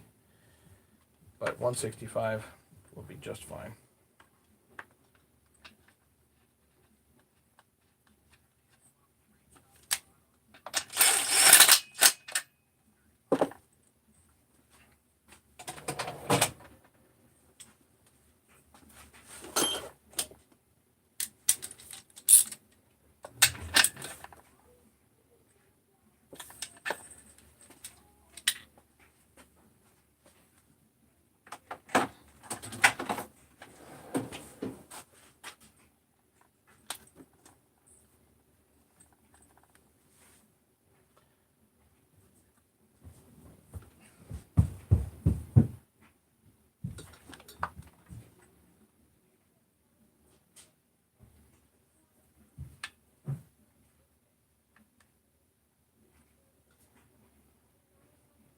Well, I guess it's time for pop.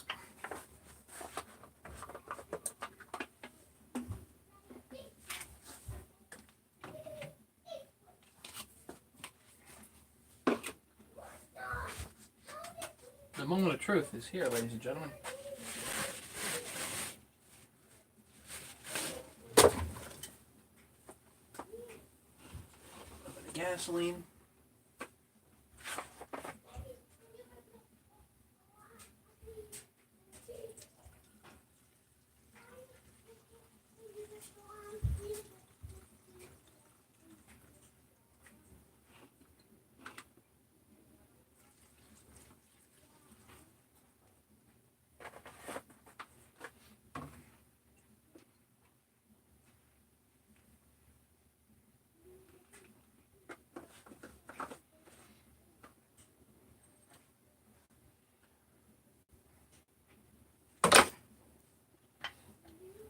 Gas there.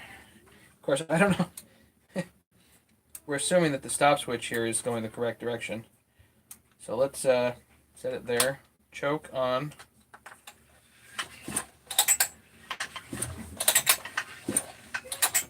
$18 here. Here we go.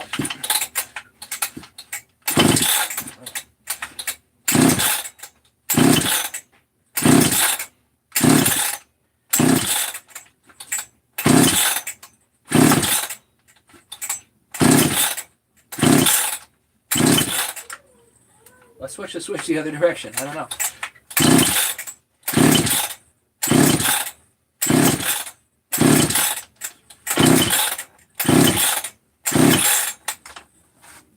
Nothing.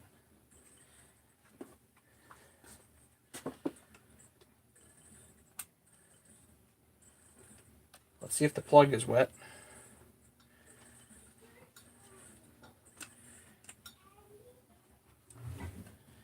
Nothing.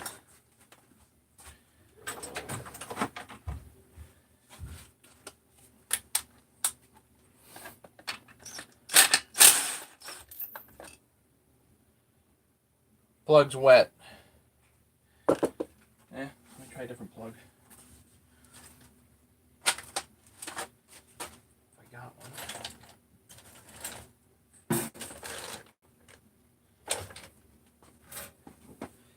I got it. Do have a brand new one. The gap's way open on this one too. Try that out.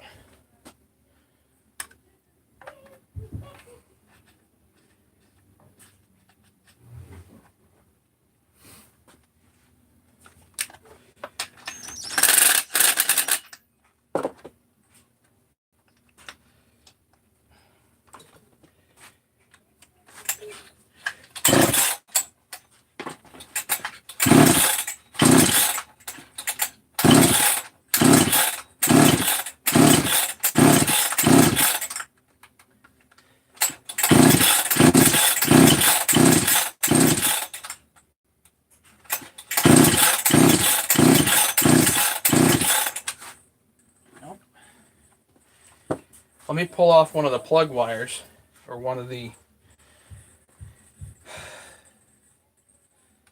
switch wires here. Let's see if that has anything to do with it.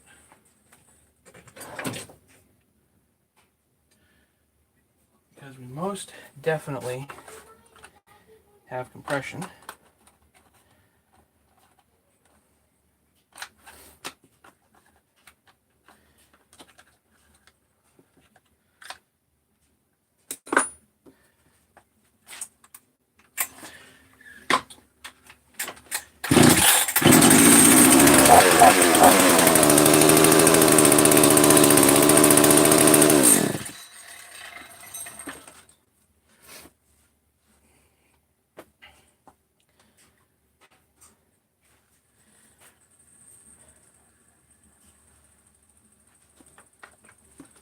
She goes.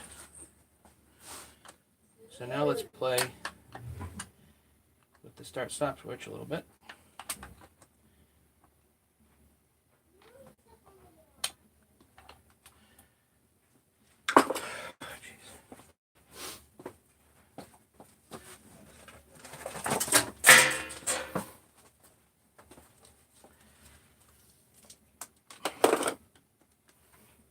Because the only thing that I changed there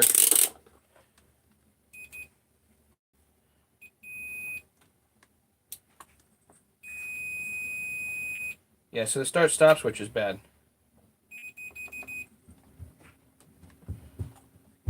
So that's obviously not the end of the world. I wonder, will a 372 switch fit in that slot?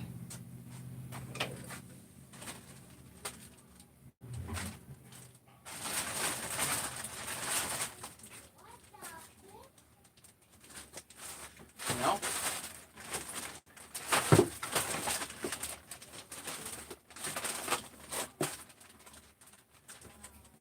I don't even know if I got one, but...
Have a switch that will work, quite possibly will work in the meantime.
Right now it's set to on.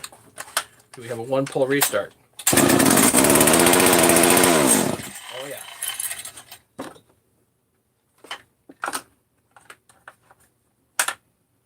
There you have it, ladies and gentlemen. Ta-da!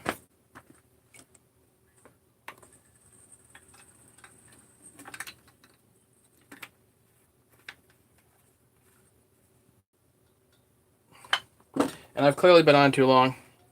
I've had all kinds of fun. Do appreciate everybody hanging out. But it really and truly is time for me to go do other things today.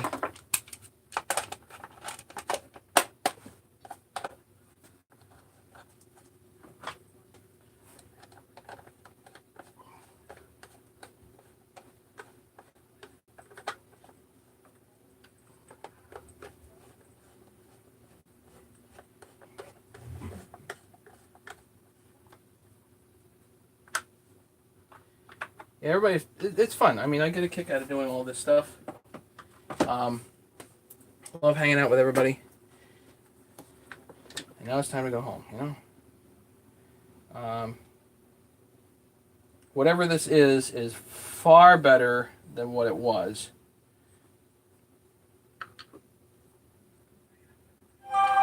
So, I'm excited. Hope everybody likes this. Jonsered 630. This should actually be a pretty cool little saw for somebody. So I like my 272.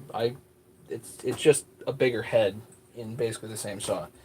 I like my 272. I know that James likes his 268. So for those guys that like this sort of stuff, that's great. So everybody else, I mean, we need a clutch cover here, but other than that, this should be pretty much ready to rock. Yep, email me. Anybody that needs anything, just email me, and I will catch you guys some other time. Thanks so much, everybody. Have a great week. Be safe, y'all. And as soon as I find something to show you, especially the O-ring stuff, I will. I'll let you know. Okay, have a good one, guys. Thanks much. Be safe. Bye.